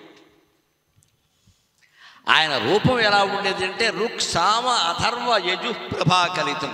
4 వేదాలు చదివిన వేద పండితుని తేజస్సు ఎలా ఉంటుందో రామచంద్రమూర్తి తేజస్సు అలా ఉండేది. ఆయన వేదాలు చదువుకున్నాడు, 12 ఏళ్లకే చదువుకున్నాడు. క్షత్రియులకు సైతం ఉపనయనం చేసేవారు, వేదాలు నేర్పేవారు. సకల వేదాలు చదువుకున్నాడు. వేదం చదవగానే సరిపోవాలి, దాని అర్థం గ్రహించాలి. దాన్ని వీలైనంత వరకు జీవితంలో ఆచరణలో పెట్టాలి. వేదం వేదమే, వాదం వాదమే అన్నట్టుగా ఉంటే జీవితం దండగ. ఒక వేద పండితుడు అంటే పరమ పవిత్రమూర్తిలా బతకాలి, ఎక్కడా లోపం అనేది జీవితంలో కనపడకూడదు. ఆ 4 వేదాల తేజస్సు ఆయన ముఖంలో కనిపిస్తుంది. అంతేకాదు రాముడి నుంచి మనం గ్రహించవలసింది ఏమిటో తెలుసా? ఎన్ని కష్టాలు వచ్చినా ఏడుస్తూ కూర్చోలేదండి. ఏమో ఆ చిరునగవు ఎన్ని ఏండ్లైన పోదే. గుళ్ళో రామచంద్రమూర్తి విగ్రహాన్ని చూడండి, ఎప్పుడూ నవ్వుతూనే ఉంటుంది. నాకు ఆ నవ్వుతున్న విగ్రహం చూస్తే అనిపించి ఇన్ని ఏళ్ళయింది, ఆ చిరునవ్వు మాయడం లేదయ్యా. నువ్వు విగ్రహమో సాక్షాత్తున్నావో నాకు తెలియదు, కానీ కాస్త సమస్య వచ్చిందంటే మన మొహాలు మాడిపోయి ఉంటాయి. ఇక్కడ వెంటనే 10 మంది వచ్చి పలకరించాల్సిందే, ఏమిట్రా అబ్బాయి ఇలా ఉన్నారు. ప్రతిదానికి స్పందించకూడదు, ప్రతిదానికి చెలించకూడదు. ఆడ మగ అందరూ గ్రహించుకోవాలి. చాలా వరకు కడుపులో దాచియ్యాలి. ఎవరన్నా వచ్చారంటే శుభ్రంగా గంభీరంగా కళ్యాణ రామచంద్రుల్లో కూర్చోవాలి ఇంట్లో సోఫాలో. నీకేం కావాలో చెప్పు, నేను బాగానే ఉన్నాను అంతే. అంతేగాని పలకరించగానే ఈ మధ్య బాగుంటలేదనే దరిద్రపు మాట రావద్దు ఇక్కడ. నేను ఎప్పుడూ బాగానే ఉన్నాను, నీకేమైనా కావాలంటే చెప్పు అంతే. అప్పుడు మన నుంచి వాడు నేర్చుకుంటాడు ఖచ్చితంగా. ఎందుకని ఈ మధ్య కొంచెం ఇంట్లో అదోలా అన్నాం అనుకో, మొత్తం హిస్టరీ లాగేస్తాడు. పైగా ఇదివరకు మామూలుగా లాగి ఊరుకునేవారు, ఇప్పుడు జేబులో ఫోన్ ఎట్టుకొస్తాడు, ఎక్కడ నొక్కాడో తెలియదు. అది పట్టుకెళ్ళి ఫేస్బుక్లో పెడతాడు. ఆయన సుఖంగా ఉన్నాడు అనుకుంటున్నాం, ఆయన సంసారం ఇది అని పెడతాడు. ఇక్కడ అర్థమైన వాళ్ళు కింద కామెంట్లు పెడతారు. ఇక్కడ ఈ దరిద్రం అంతా భరించాలండి. వచ్చిన వాడికల్లా దండం బట్టి మేము బ్రహ్మాండంగా ఉన్నాం, మీకు ఏం కావాలంటే పెట్టుకోమని ఏం పెట్టుకుంటాడు, నొక్కుకోమని నేను నొక్కుకుంటాడు, పేక నొక్కుకోమనండి. మనం ఎందుకు చెప్పాలంటే వాడికి మన కష్టం వాడికి. దేవుడికి చెప్పుకుంటామమ్మా, మానవ మాత్రుడికి ఎందుకు చెప్పాలి? ఈ ధైర్యం మనుషులకు రావాలి. అందుకోసం ప్రవచనం. దేవుడికి చెప్పుకోవాలి, గుళ్ళోకి వెళ్ళి చెప్పుకుందాం అవసరమైతే. విగ్రహం కాళ్ళ మీద పడి ఎడుద్దాం, మనుషులకు చెప్పొద్దండి కష్టాల గురించి. వీళ్ళు మన కష్టాలు ప్రచారం చేస్తారు, ఆవగించంత తీర్చరు, సాయం చెయ్యరు, ప్రచారం చేస్తారు బయట. అందులో ఇవాళ సాధనాలు బాగా ఉన్నాయి, ప్రతివాడికి లోకువ కాలక్షేపం. దానికి అవకాశం ఇయ్యి. ఇన్ని కష్టముల ఆ స్వామిని కృంగగజేయవయ్యే భరతాంబా నీవు ధన్యాత్మవు అంటున్నాడు కవి. భారతదేశమా నువ్వు ధన్యాత్మురాలివి. అటువంటి రామచంద్రమూర్తిని కన్నావు. దశరథ వాగ్ధృత భార దండకవన సంచార నారాయణ నారాయణ నారాయణ జయ గోవింద హరే నారాయణ నారాయణ జయ గోపాల హరే. 22వ శ్లోకం.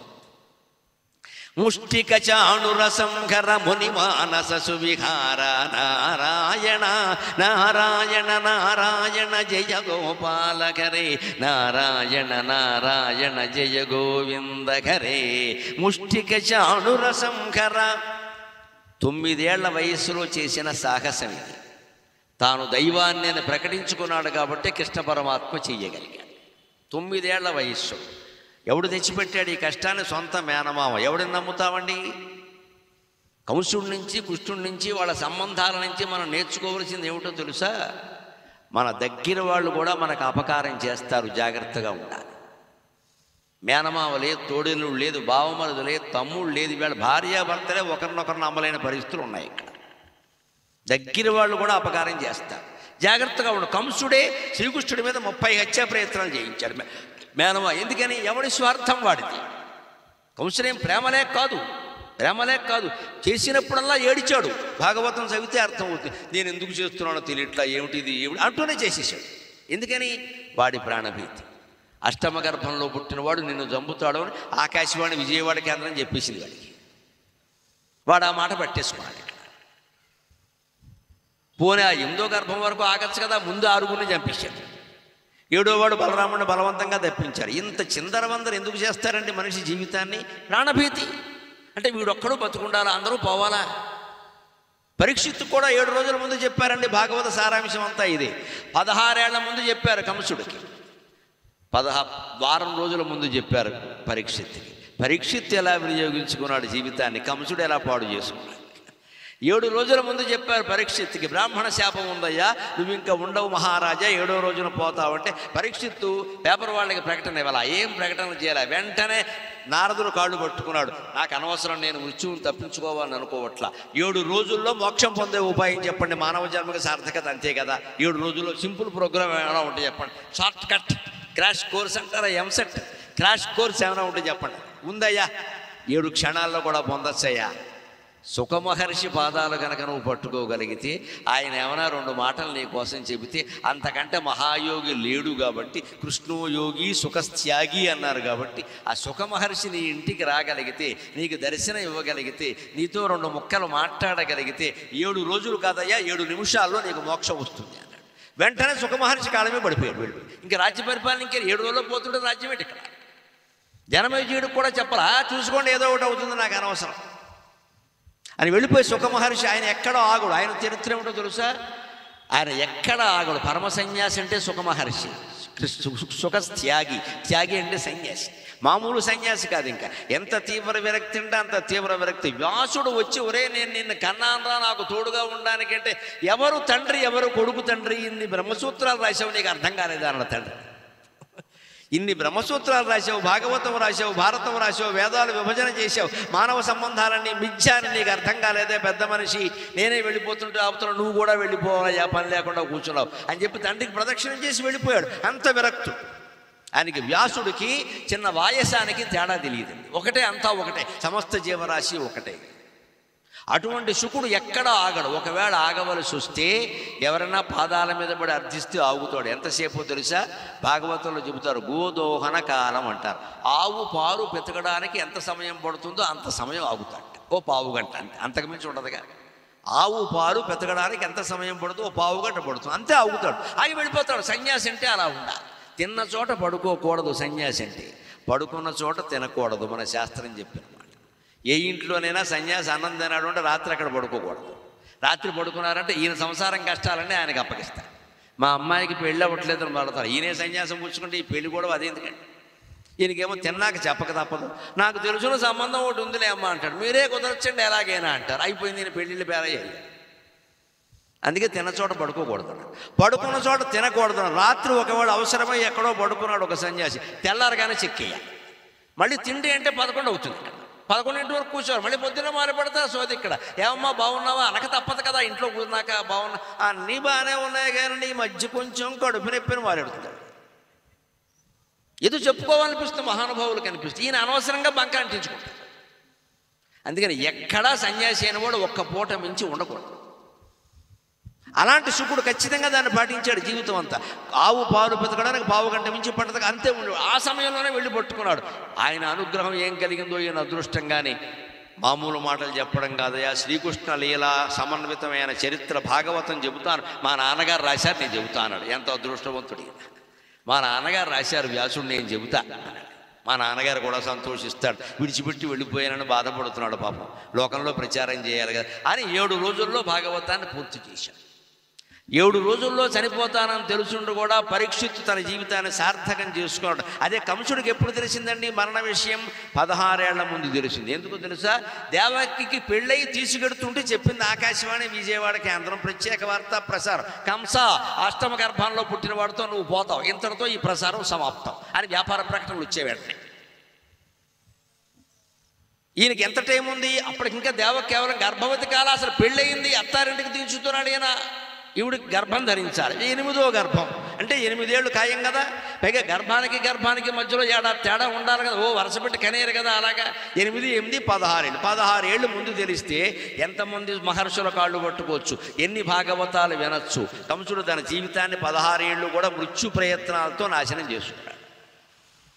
ఎక్కడ చూసినా సరే ఏ రకంగా కృష్ణుడిని చంపుదామా ఇదొక్కటే.